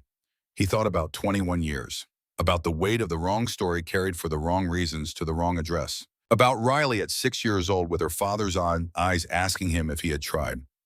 You have 6 hours, Hale said. Use them wisely. The line went dead. Dex set the phone down on the table with the careful deliberateness of a man managing something that wanted to express itself physically and that was not under current circumstances permitted to do so. The room was quiet. Taggart said, "We all heard that." Drummond recorded. Full audio timestamp duplicated to 3 backup locations. Strand was looking at Dex with the expression of a man waiting for the decision that everyone in the room already knew was coming. He's going to come for her regardless, Strand said. Walk away or not, he can't leave her alive after tonight. She's the witness, she's the evidence. While she's breathing, his exposure is total. I know. So we can't defend from here indefinitely. I know. Pruitt appeared in the corridor doorway, his left side bandaged beneath a hospital gown he had put over his clothes with the particular combination of medical compliance and tactical readiness that was native to his character. His color was better than it had been on the helicopter. His eyes were fully present. I heard the call, he said. You should be in bed. Tell me what we're doing. Dex looked at him, at all of them. At Drummond's screens, with their architecture of 15 years of institutional betrayal. At the trauma bay doors. At the memory card on the desk. He thought about what Hale was expecting them to do. Hale was expecting them to hold, to defend, to spend the 6 hours in the posture of people waiting for a system to respond that had been arranged not to respond. Hale was organizing, positioning, moving the resources that he had spent 15 years and $50 million assembling for exactly this kind of contingency. He was expecting them to be there when his resources arrived. He's expecting us to wait, Dex said. He spent 6 hours counting on us defending this position. Every hour we hold here is an hour he uses to organize what he's going to bring against us. He looked at Drummond, the communications center at Nellis. You found a meeting scheduled there tonight. 2,200 hours, Drummond confirmed. Building 14 east side of the installation. He calls it Operation Clean Sweep. Based on the traffic I've been monitoring, it's a coordination session for the resources he's positioning against us. He'll be in that room on those systems with the people he's moving. He paused. The communications center has broadcast capability, active connections to JSOC, Pentagon Operations, Fleet Command, Central Command, theater commanders across 3 regions. Everything said in that room during an active broadcast session goes to every command simultaneously. Dex looked at him. If Hale is in that room and says what he said to me on the phone on a live broadcast to those channels, there's no filing it, Drummond said. There's no burying it. There's no person positioned at any agency who can prevent every flag officer in the American military from having heard it simultaneously. It's already in the record before anyone can act on it. How do we get in? Maintenance tunnel from the Eastern Perimeter Water Treatment Facility. Runs directly to the building's infrastructure junction. It's monitored, but not heavily. I can override the sensors with the equipment I have. He paused. The override window is 60 seconds. We use it once, Strand. How many guards in the building? Based on the access logs, I've been pulling 4 outside, 2 inside as of the last rotation. Hale will have personal security with him, probably 2 additional contractors. He looked at the group. 8 total maximum, before Hale arrives, after potentially more. Taggart. What time is it now? 2014. Taggart picked up his rifle case. We have time. Dex looked at Pruitt. You stay. Pruitt held his gaze. She needs someone here who can protect her if Hale moves on the hospital before we finish this. She needs someone who knows what they're doing and who she can trust if she wakes up. Dex paused. That's you. It's not a lesser assignment. Pruitt was quiet for a moment. Understood. Dex picked up his phone and scrolled to a number he had not dialed in over a year. It rang 3 times. Then a voice that sounded like it had been carved from the same material as the cave walls in which Riley had spent 3 days, dense, fundamental, undiminished by the hour. Who's this? Master Chief Ashford. This is Commander Dex Calloway. I served with your son, Sean. A pause, shorter than he expected. Calloway, I remember you from the funeral. You looked like a ghost. I felt like one, sir. You found her. It was not a question. It was the statement of a man who had understood from the moment the phone rang at this hour that the call meant the news was not the worst news, because the worst news does not come by phone from a man who served with your son. She's in surgery at Sunrise Hospital in Las Vegas. She's critical, but she's fighting. She's been alone in the desert for 3 days with serious injuries, and she's still fighting. Dex paused. I need you here, sir. The man who tried to kill her is going to try again, and I'm going to be somewhere else when he does. Riley needs protection. Pruitt will be here, but she needs you. A silence on the line, then a address. Dex gave it. I'll be there in 4 hours. Where will you be? Finishing what Sean started. A longer pause. The sound of a man at 77 accessing something in himself that had not been called upon in some years, and finding it exactly where it had always been. Make them pay, Commander. Yes, sir. He ended the call, looked at his team, at Taggart loading the last magazine with the deliberate economy of a man who would not be taking anything extraneous into the next several hours. At Strand, checking his compact medical kit smaller than the field version, configured for the specific contingencies of close quarters operations. At Drummond, closing his laptop and stowing it in the tactical case, the sensor override protocols already loaded and ready. Old men, tired, some of them wounded, operating at the end of what the bodies they lived in were designed to sustain past the edge of what official sanction authorized in the specific territory that exists between what institutions permit and what situations require. This is treason on paper, Dex said. It was not the first time he had said it tonight, and he said it the same way he had said it each time, not to discourage, not to perform conscience, but to ensure that the men standing with him were making their choices with full information. Assaulting a military installation, detaining a superior officer, unauthorized broadcast on military channels. If this goes wrong, we spend what's left of our lives in Leavenworth. Taggart picked up his rifle case. Good thing we're not planning for it to go wrong. Strand, I didn't spend 30 years in this business to finish it standing still. Drummond closed his bag. The only version of tonight where anyone goes to Leavenworth is the version where Hale controls the narrative. We're going to take the narrative away from him. Dex looked at each of them. Then he looked at the trauma bay doors one final time. Behind those doors, Riley Ashford was fighting the last of the battle that had begun when she crawled out from under a burning wing panel 3 days ago. She had fought it without help, without backup, without the institutional support that was supposed to exist for people in her position, and that had been arranged to fail her. She had fought it on practice and will in her grandfather's voice and the stubborn refusal to be what someone had decided she was going to be. She had done her part. Now it was time to do his. "Let's go," Dex said. They went. The drive to Nellis took 22 minutes. They went in 2 vehicles, Taggart and Drummond in the lead, Dex and Strand, following the distance between the vehicles, maintained at the spacing that makes 2 vehicles look unrelated to a casual observer. The Las Vegas streets at this hour were occupied by the specific category of people and purposes that late-night urban landscapes produce, the city conducting its nocturnal version of itself with the energy that never fully leaves a place built on the premise that stopping was optional. Dex watched the city pass and thought about the broadcast. Hale had spent 15 years building an architecture of protection, financial, institutional, interpersonal. He had people in the right positions, money in the right accounts, relationships that served the function of ensuring that exposure was not possible through normal channels. He had constructed something that was for its intended purpose genuinely impressive. A system that used the mechanisms of oversight as the means of preventing oversight from functioning. A corruption that had learned to wear the face of the institution it was corrupting. The weakness in the architecture was the architecture itself. It was built to defeat institutional processes, the slow movement of reports through review structures, the assignment of investigative priority, the determination of which signals were worth following. It was not built to defeat a live broadcast to every major command simultaneously. There was no filing a live broadcast.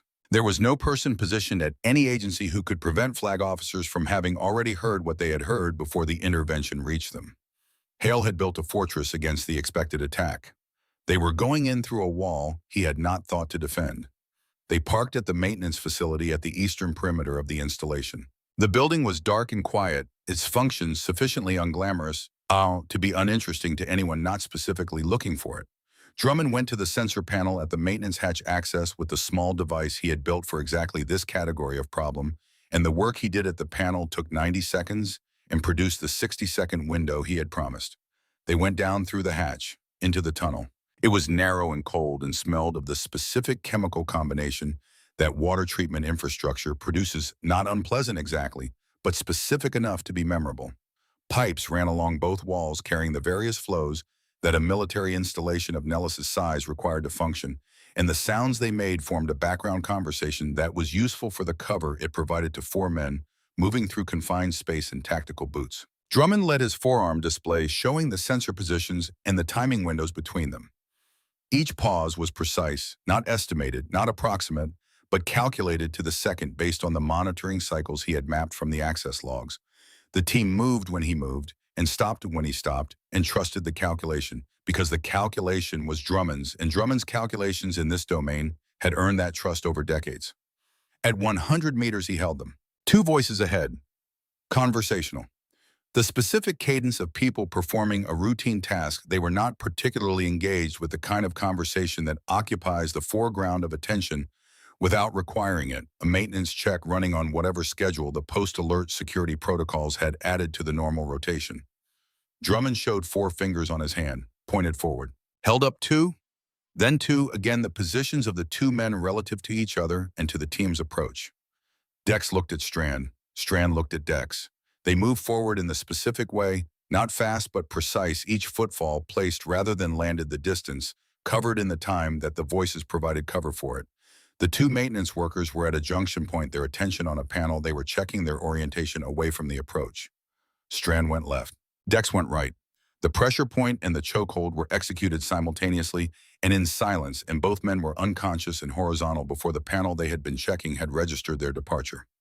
Zip ties quickly applied, a side passage to tuck them into far enough from the main tunnel that discovery would take longer than the next hour required. They continued. The access ladder at the far end of the tunnel led up through a hatch into a maintenance closet adjacent to the communications center corridor. Taggart went first, the hatch opening silently on hinges that Drummond had confirmed were maintained rather than rusted. He cleared the closet in 4 seconds and signaled. The corridor was fluorescent-lit institutional, carrying the specific smell of electronics and cleaning products that military facilities share as a fundamental characteristic. 2 guards at the far end, standing with the relaxed attention of a post that expected nothing unusual at this hour. Neither of them had been told that anything unusual was occurring because the information about what was unusual tonight had been managed at a level above their need to know. Dex and Taggart went left, Strand went right. The geometry of the approach took both guards out of each other's sight line for the necessary interval. The guards went down without firing a shot. They were placed in empty rooms off the main corridor. Doors locked. No harm beyond the temporary loss of consciousness that certain pressure applications produce and from which recovery was complete and predictable. 2 inside the communications center, Drummond said at minimum volume, based on the last access log update 3 minutes ago. The communications center was at the end of the corridor. Drummond worked the card reader with the device that had served them well at the hatch. 20 seconds this time the system was more sophisticated, but the principles were the same. The light changed from red to green. They entered. The room was large banks of monitors along 3 walls, communications equipment in configurations that reflected the center's function as the hub of the installation's external connections, the ambient hum of active technology, the low lighting of a room designed for sustained attention rather than casual occupancy. At the far end, a conference table with chairs arranged for a meeting that had not yet begun. 2 men in civilian tactical clothing looked up from a laptop as the door opened. They reached for weapons on the table. "Don't." Dex's voice was not loud. It carried the specific quality of a statement that did not require volume because its authority was not derived from volume. "Hands on the table. Don't speak. Don't move. You leave here tonight if you do those things." They complied. Strand had them zip-tied and moved to the corner within 30 seconds, the efficiency of a man who had done this specific operation many times and had refined it to its minimum necessary duration. Dex sat down in the chair at the head of the conference table. Drummond moved to the communications console, reviewing the interface with the familiarity of a man who had spent his career understanding how systems like this were designed. The architecture was exactly what the schematics had shown: multiple broadcast channels, simultaneous transmission capability to every command in the network, the logging infrastructure that captured and preserved everything transmitted on active channels. "I can establish simultaneous active broadcast to JSOC, Pentagon Operations Fleet Command, Central Command, and Theater Commanders," Drummond said. "The channels will log automatically as active the moment I open them. Everything said in this room from that point forward is in the record." "Do it." Drummond's fingers moved across the console with the speed of someone executing a sequence they had rehearsed. The broadcast indicators came alive on the board, green lights, steady, each one representing a command or facility that was now receiving from this room. Dex looked at the green lights. He thought about what it meant that those lights were on. He thought about the flag officers in night duty operations centers across 3 time zones who were now receiving an active broadcast from a Nellis communications center at 2200 hours, who were paying attention to their boards in the specific way that unusual incoming signals at unusual hours produce attention. He thought about Hale walking through that door in 60 seconds. At 22:01 hours, the door opened. Colonel Douglas Hale entered, reading from a tablet, his attention on the document he was reviewing, his bearing carrying the complete ease of a man who was accustomed to walking into rooms and finding exactly what he expected to find. He was 55 years old with gray at the temples and a face that had appeared on award citations and command portraits, and the formal photographs that decorated the walls of buildings like this one composed authoritative, the accumulated presentation of 3 decades of institutional trust. He looked up from the tablet. Dex was sitting in his chair. Taggart's rifle was oriented in his direction. The 2 contractors who had been at the far end of the room were zip-tied in the corner, with Strand standing over them.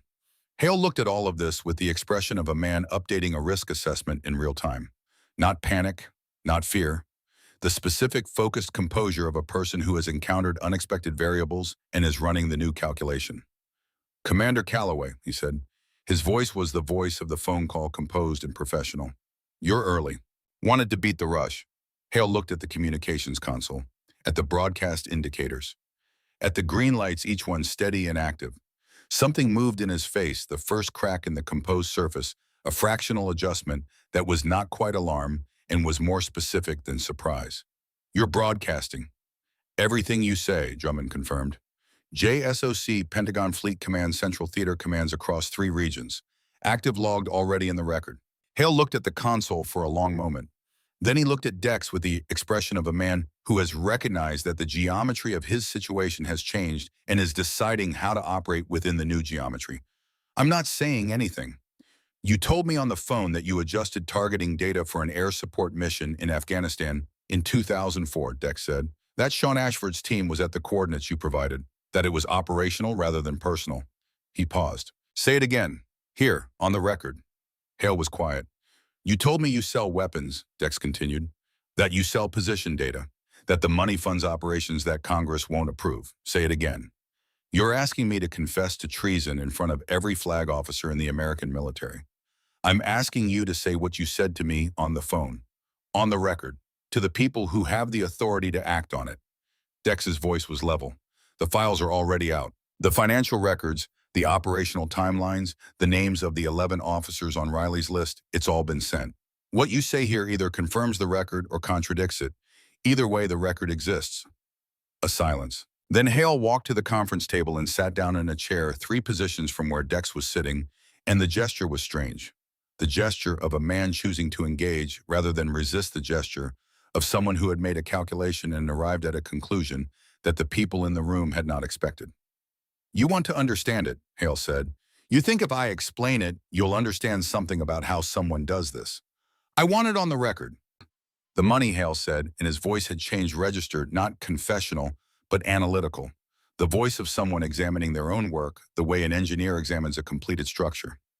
The money started small, a commission on a transaction that no one was going to miss because the equipment was being decommissioned anyway. And then the next one, and the next. And at some point, the architecture of what I'd built was more important to protect than any single transaction, and the protection required additional transactions, and the people who could have exposed it required management. He paused. The weapons went to places where they were used. I don't pretend otherwise. The information went to people who used it. I know what happened to the operations it was used against. He looked at Dex. I made those calculations and I made them clearly. I'm not going to tell you I didn't understand what I was doing. Sean Ashford, Dex said. Sean Ashford was going to file a report, Hale said. Yeah. His voice did not change. He had found the anomalies in the manifest. He was thorough and he was careful, and he was going to take it up the chain in a way that would have reached someone outside my network. I adjusted the targeting data for a close air support mission he was coordinating. The strike went where I sent it. He paused. He was at those coordinates. In the room, no one moved. The broadcast indicators were green and steady. Every word was in the record. Traveling at the speed of the communications network to operations centers on 3 continents, where duty officers were listening and logging and reaching for phones to call people higher in the chain than themselves. Because what was coming through the broadcast channel at 22:13 hours from a Nellis communications center was something that required the immediate attention of people with the authority to act on it. Taggart moved. He had been at the door since Hale sat down, his rifle in his hands, his face holding the expression it held when something was being processed that was going to require a response, and the response was being held until the appropriate moment. When Hale said the words about the targeting data, Taggart set the Mark 13 aside and walked to the conference table and stood over Hale and looked at him. Then he shot him in the left thigh with his SIG. The sound in the enclosed room was significant. Hale went sideways off the chair. The controlled, composed architecture of his presentation came apart in the way that physical pain dismantles architecture completely and immediately. He was on the floor, his hand on his leg, his face expressing what had been beneath the composure for the entire duration of the conversation. Taggart stood over him. His voice was very quiet. That was for Sean, he said, and for every man who walked into a position you sold. Dex was beside Hale, his hand on the man's collar, ensuring he remained present and oriented and accountable to the room and to the broadcast that was still running and to the people who were listening to it. Is there anything you want to add, Dex said, to the record before we close the broadcast? Hale looked up at him from the floor.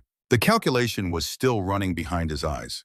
It apparently never stopped the arithmetic of his situation, the constant assessment of variables and outcomes. You've destroyed 30 years, he said. You destroyed 30 years, Dex said. We just made sure everyone knew it. He looked at Drummond. Drummond nodded once. The broadcast had what it needed. He reached for the console. Leave it open, Dex said, until someone on the other end closes it. Then they moved. Getting out was harder than getting in because the base was now in an alert state, the security systems responding to whatever the guards in the corridor had managed to report before they were taken out of the equation. The installation shifting into the condition that security alerts produce more people moving through corridors, more attention being paid to the things that an alert directs attention toward. Hale moved with assistance, Taggart's hand under his right arm, the wounded leg bearing weight badly but bearing it. Strand had applied a compression wrap at the conference table in the 45 seconds available to him, sufficient to control the bleeding for the duration of movement. Hale said nothing. He moved because moving toward whatever came next was preferable to remaining in Building 14 when the base security teams arrived, and he was still running the calculation. Through the corridor, the empty rooms where the guards were secured, down the ladder, through the tunnel. At the far end of the tunnel, two soldiers, young alert, responding to the alert with the earnest urgency of people who did not yet know what they were responding to. They were blocking the route to the hatch. Dex made the assessment in the time it took to make it. These were not contractors. These were not Hale's people. These were American soldiers doing their jobs in response to an alert on their installation, and harming them was not available regardless of what it would cost in terms of the extraction's efficiency. He walked toward them with the bearing of a man who belonged in the corridor and had business to conduct in it, in the specific quality of that bearing, to the walk of someone for whom this environment was native, rather than infiltrated, produced 2 seconds of hesitation in the soldiers that was not quite enough to stop what happened next, but was enough to ensure that what happened next was not what it would have been without those 2 seconds. Strand went left. Taggart handled Hale in the right. Dex went through the middle. 4 seconds. The soldiers were on the floor restrained, uninjured, and the team was at the hatch. Through it, across the perimeter. The fence cut on the inbound, the gap still present. Into the vehicles. They drove. Drummond was on his phone before the vehicle was moving. The intercepts he had been monitoring for hours were showing the downstream effect of the broadcast in real-time traffic from JSOC, from Pentagon operations, from Fleet Command, queries and confirmations, and the specific urgency of communications networks that have received something that requires immediate senior attention and are activating the people who provide that attention. It's moving, Drummond said. JSOC has issued an internal alert. Pentagon operations is active. There's a helicopter from Nellis with a new tasking. He scrolled. The FBI field office in Las Vegas is being activated. He looked at Dex. The dam broke. Dex looked out the window at the Las Vegas skyline approaching as they drove toward the city. The same city that had been blazing on the horizon when they flew into it on the helicopter, indifferent then and indifferent now to the events occurring at its margin. He thought about Sean, about Riley, about the 3 tridents that would in some months rest at the base of a headstone in Arlington. His phone rang. Unknown number. Calloway. Commander Calloway. The voice was female, professional, carrying the authority of someone accustomed to calls at unusual hours and trained to be fully present in them from the first word. This is General Sandra Briggs, JSOC Command. I've been monitoring your broadcast from the past 22 minutes. Dex said nothing. He waited. I want you to know, Briggs continued, that I have had an ongoing investigation into Colonel Hale's operations for the past 9 months. I have been blocked at every attempt to advance it, reports of button and not actioned, resources allocated and then reallocated, personnel assigned to the investigation and then reassigned. I have been building what I could within those constraints. A pause. Tonight provided what I could not produce through any available official channel. A live logged multi-command broadcast of a sworn officer confessing to the specific acts in question. That broadcast is now in the permanent record of 6 commands simultaneously. There is no mechanism available to Hale or anyone connected to him to remove it. General, you're bringing him to Sunrise Hospital. Yes, ma'am. I'll be there in 40 minutes with an FBI team and a representative from the Inspector General's office. Colonel Hale will be taken into official custody. She paused. As for you and your team, what happened tonight at Nellis is going to require careful handling. There are legal dimensions that are genuinely complex. Another pause, and when she spoke again, something had changed in her register, something below the professional, something more direct. What you accomplished tonight matters in ways that are going to take months to fully understand. The evidence Riley Ashford assembled, the broadcast you produced, the arrests that will follow, we're talking about the largest corruption prosecution in the military's recent history. Oh, pause. I'll see you in 40 minutes, Commander. The line ended. Drummond was looking at him. Briggs, she's been running a parallel investigation for 9 months, blocked the entire time. Dex looked at the road. She needed the thing that couldn't be blocked. We gave it to her. Riley gave it to her. 3 days ago in the breast pocket of her flight suit before she ever got on that helicopter. They pulled into the Sunrise Hospital parking structure at 0031. Frank Ashford was at the entrance, 77 years old, standing with the straight back that decades of service had made structural rather than effortful, wearing civilian clothing that somehow still read as a uniform to anyone who knew what they were looking at. The bag at his feet was heavier than civilian travel required. His eyes went to the vehicle, to Dex, to Hale in the rear seat, to Strand and Taggart and Drummond, and his face conducted its assessment in approximately 2 seconds, recognition, inventory, conclusion. He met Dex at the vehicle door. "You got him, ma'am," Frank said, "and we got him." Frank looked at Hale.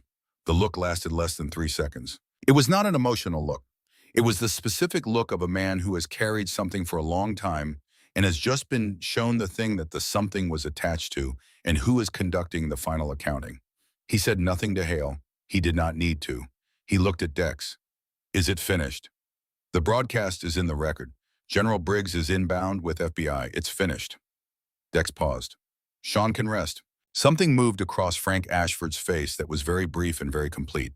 He nodded once, the nod of a man receiving information that he had been waiting for long enough, that waiting had become indistinguishable from the structure of his daily life, and that now the information had arrived and the structure had changed. "Come," he said. "She's asking for you." Dex stopped. "She's awake. She came out of surgery 40 minutes ago. She's been asking for you since she could form sentences." He looked at Dex with the directness that was native to him, the look that had looked at Dex across the body of his son 21 years ago, and that had not changed in its fundamental quality in the intervening time. "She's her father's daughter, Dex. She doesn't do anything slowly when she has something to do." They brought Hale inside. Strand treated his leg with the professional thoroughness that the situation required, regardless of his personal relationship to the patient, and within 20 minutes, General Briggs arrived with the FBI team, and the institutional machinery of accountability began to operate at full capacity. Hale was taken into official custody with the formal precision of people who understood that everything that followed depended on the process being conducted correctly and who were conducting it correctly. Briggs spoke with Dex in the corridor. Brief, direct, her assessment of the situation delivered without the softening that lesser people apply to complicated facts. "Officially," she said, "the events at Building 14 tonight did not occur in a manner that creates prosecutable exposure for you or your team. The broadcast was received and logged by 6 commands before the session was terminated. That log constitutes the official record and supersedes the circumstances of how the session was initiated." She looked at him steadily. "Officially and unofficially. Unofficially, you did what 9 months of authorized investigation could not do. You put Hale's confession in the permanent record of the American military. You produced the evidence that will result in 12 arrests within 72 hours, the dismantling of a weapons trafficking network that has been operating for 15 years, and the prosecution of 11 officers who sold their positions and the people those positions were supposed to protect." She extended her hand. "The Navy owes you a debt, Commander. All of you." He shook her hand. She went back to her work because there was a great deal of it, and she was the kind of person who did it rather than delegated it. Dex walked to Riley's floor and found the room and pushed the door open. She was awake, pale, marked by everything she had been through, connected to the equipment that was managing the last of the sepsis and the structural damage of 3 days in the desert, but awake fully. Clearly awake, with her father's eyes open and direct, and finding him immediately as he came through the door. "Uncle Dex." He crossed the room and sat in the chair beside her bed. The chair that had been placed there by someone who understood that there would be a person sitting in it. "Riley, you came for me. I promised your father." She was quiet for a moment. The monitors measured her steadily. Outside the window, the Las Vegas night was doing what it always did, blazing indifferent, conducting its particular version of the human project of remaining in motion at all hours. "I kept telling myself you'd come," she said. Her voice was still damaged from the smoke and the dehydration worn to its fundamental frequency. "In the cave, when the fever was bad, I kept saying it. Someone will come. Uncle Dex will come." She paused. "Mom always said you were a story she'd made up, that you weren't real." "I wasn't real for a long time," Dex said. "I'm sorry for that." She looked at him with the directness that was Sean Ashford's directness and Frank Ashford's directness, the look that ran unmodified through 3 generations of people who had decided at some foundational level that seeing things clearly was worth the cost. "You're here now," she said. "That's what matters." Frank appeared in the doorway. He stood there for a moment looking at his granddaughter in the hospital bed and at Dex sitting beside her, and his face did the thing that it very rarely did. It showed briefly and completely what was underneath the composure that had been the surface he presented to the world for as long as anyone who knew him could remember. He walked to the other side of the bed. He put his large scarred hand on Riley's forehead in the gesture of someone taking a temperature, and also the gesture of someone who loves the person whose temperature they are taking, and he said nothing for a moment. "Hey there, little warrior," he said finally. His voice was steady. Everything about Frank Ashford was steady, and the steadiness now was costing him something that was visible only in the slight deliberateness of his breathing. "You had quite an adventure." "Papa." Riley's hand found his. They stayed like that. Then Frank looked up at Dex across the bed. "Sean would be proud of her," he said. "Sean would be overwhelmed by her," Dex said. "She's done more than he ever got the chance to do." Riley's eyes were filling. She was not apparently going to prevent this. "He died because of hail," she said. "The targeting data. I read the original incident report 3 years ago, and something never added up. I started looking into it when I got to Nellis." She paused. "That is why I had the secondary file ready before the mission. I already knew what I was going to find. I just needed the photographs to make the case complete." Dex looked at her. "You've been building this case for 3 years. Since I read the incident report." She held his gaze. "I couldn't prove it without the photographs, and I couldn't photograph it without the mission. And when the mission came up, I made sure I was assigned to it." A pause. "I knew there was risk. I prepared for the risk. You prepared for the possibility that you wouldn't come back." "The secondary file. Yes." She was quiet for a moment. "Dad died trying to report it. I wasn't going to let what happened to him happen again without doing everything I could to prevent it." The room was quiet. The monitors measured. Frank held his granddaughter's hand. Dex thought about 21 years, about the weight that had been wrong in its address for the entire duration of its being carried, about what it felt like to set it down. "He would be so proud of you," Dex said, "beyond anything I can tell you." "I know," Riley said, and for the first time since he had come through the door, she smiled. "Because of you, Uncle Dex. Because you kept your promise. You gave me back the rest of the story." Outside the room in the corridor, General Briggs was conducting the first of what would be many hours of official proceedings. Hale was in a room at the end of the hall. His leg treated the legal machinery of his accountability in full operation around him. Taggart was sitting in the corridor with his back against the wall and his eyes closed, not sleeping, but resting in the way of people who have learned to find recovery in the intervals between requirements. Strand was somewhere in the hospital talking to a nurse who had noticed the quality of the field medicine applied to Riley's burns and wanted to understand how it had been done with what was available. Drummond was in a corner with his laptop watching the downstream effects of the broadcast ripple through the communications infrastructure of the American military in real time. And Pruitt came through the door. His left side bandaged his gait, showing only a trace of what the wound had cost him. And he looked at Riley in the bed and at Dex and Frank on either side of her, and he said nothing for a moment. "Then we got him." "We got him," Riley confirmed.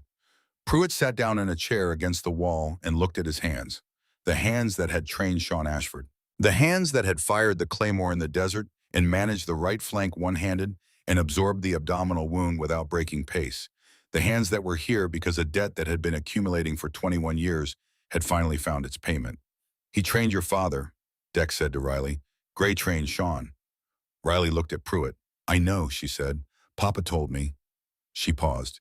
"He said you were the best instructor Sean ever had, that you made him what he was." Pruitt looked at her. Something moved in his face that was not easily categorized. "Your father made himself what he was," he said. "I just made sure the door was open."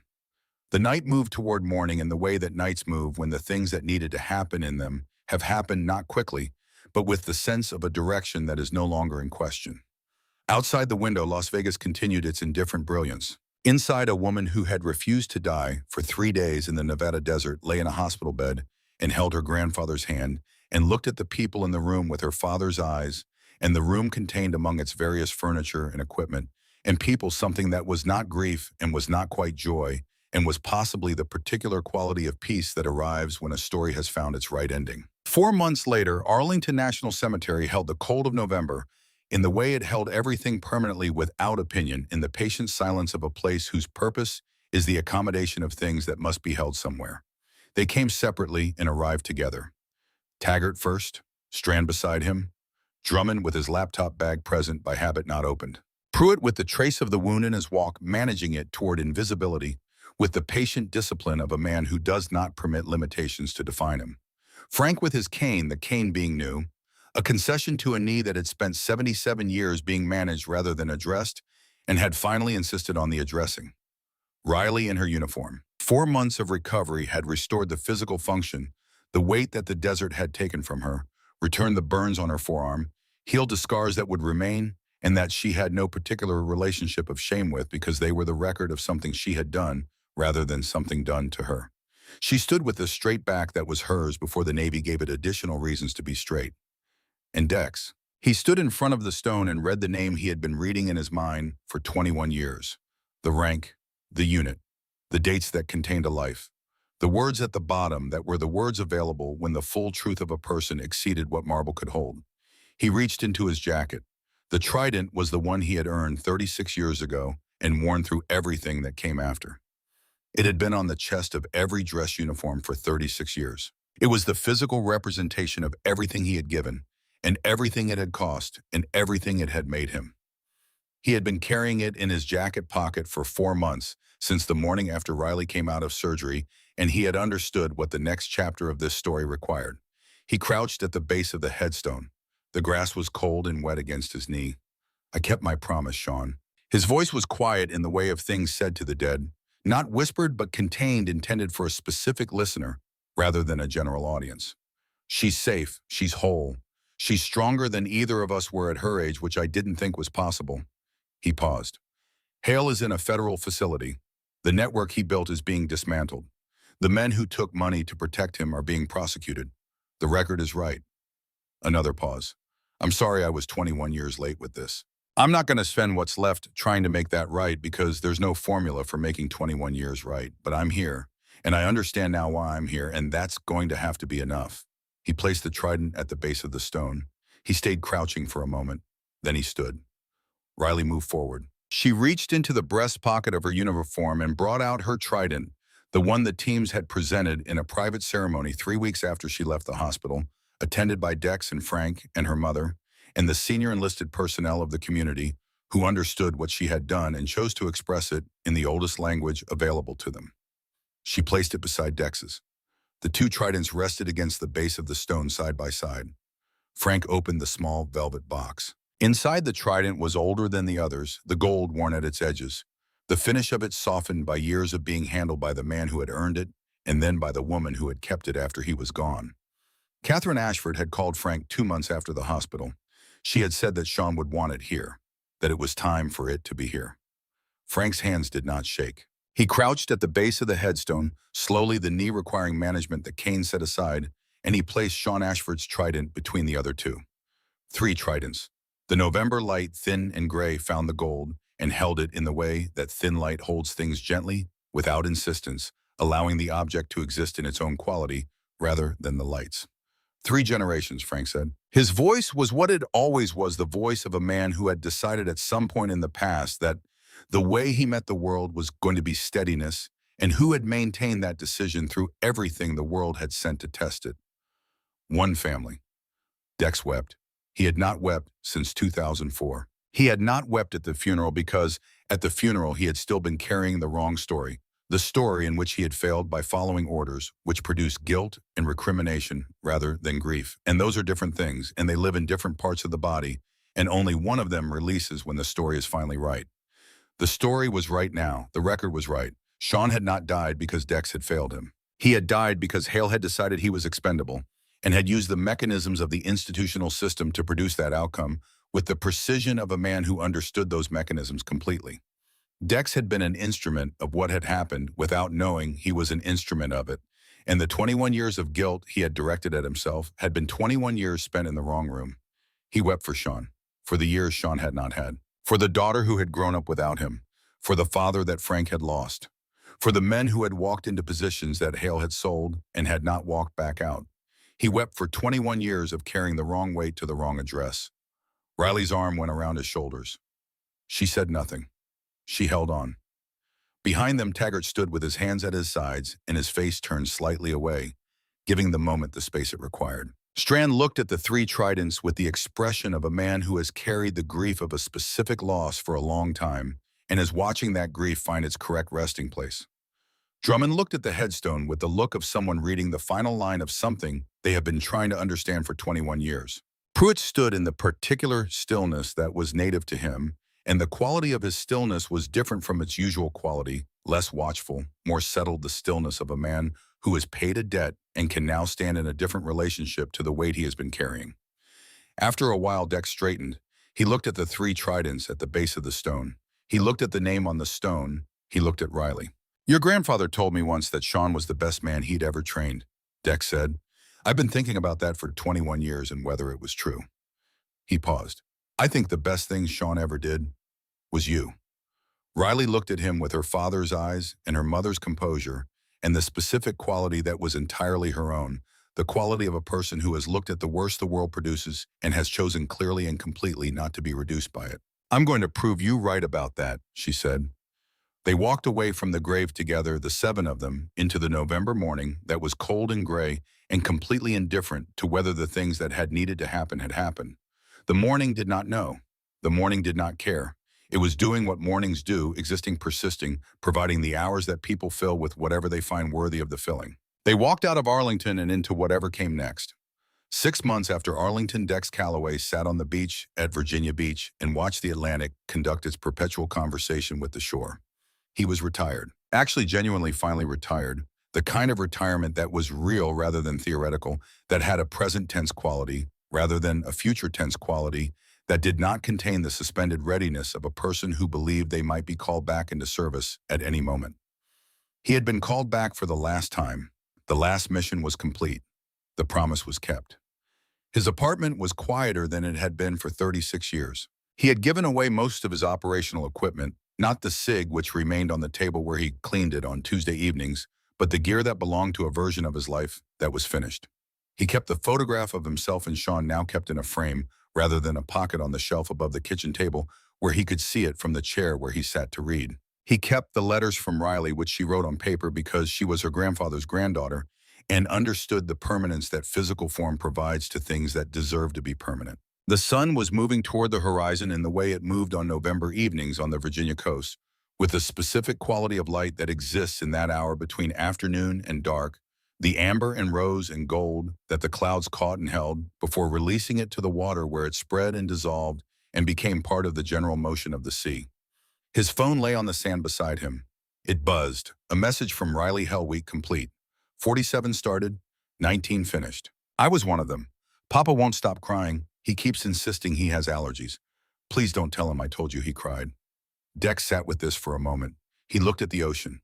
He thought about Sean Ashford at 26 completing the same program on a different coast in a different decade, in the beginning of the story that had taken 21 years and several lives and one extraordinary young woman to reach its right ending. He typed, "Your father would be proud beyond anything I can put into words." Her response came before the next wave reached the shore. "I know. Because of you, Uncle Dex, you kept your promise. You came when it mattered. You gave me back his legacy, and you gave me the truth about how he died, and you let me finish what he started. That's everything. That's all of it." He started to type something and stopped. He set the phone down on the sand and looked at the horizon where the water and the sky were conducting the evening negotiation about where one ended and the other began. The phone buzzed again. Drummond final count from the federal prosecution: 14 arrests connected to Hale's network. $127 million in seized assets. Congressional hearings scheduled for January. The Washington Post is calling it the largest military corruption prosecution in 50 years. We did it, boss. And then from Taggart, whose messages were always brief because Taggart believed in using only the number of words the situation strictly required, Riley made it through Hell Week. "Thought you should know, I watched the finish from the beach in Coronado. Didn't tell her. Drove 14 hours. Worth it." Dex read this and felt something that required no analysis and no categorization. It simply was what it was, which was the particular feeling that arrives when the people who have been through hard things together find afterward that they are still who they were to each other, and perhaps more so. He set the phone down again. The sun reached the horizon. The light changed in the way that light changes at that moment, not gradually, but in a series of discrete shifts, each one moving the color and the quality of everything visible through a transition that could not be predicted from the previous state, the sky becoming something different with each passing minute until the different thing was fully what it was going to be. Dex Calloway sat on the sand in the fading light, and he was for the first time in 21 years genuinely and completely at peace. Not the absence of pain he had learned across the years.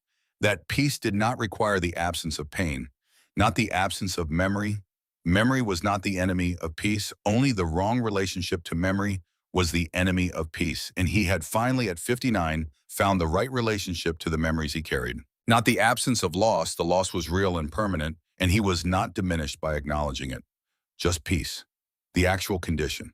The state of a man who has done what he was here to do and has done it honestly and can sit on a beach in November and watch the ocean and require nothing further from the hour than what the hour already contains. Somewhere in Coronado, Riley Ashford had just completed the thing that her father had completed 30 years before her on a different beach in the beginning of a story that had taken 30 years and one extraordinary act of survival and a group of old men who remembered what a promise meant to reach this particular ending. The waves came in, the waves went out. Dex breathed. The story was complete.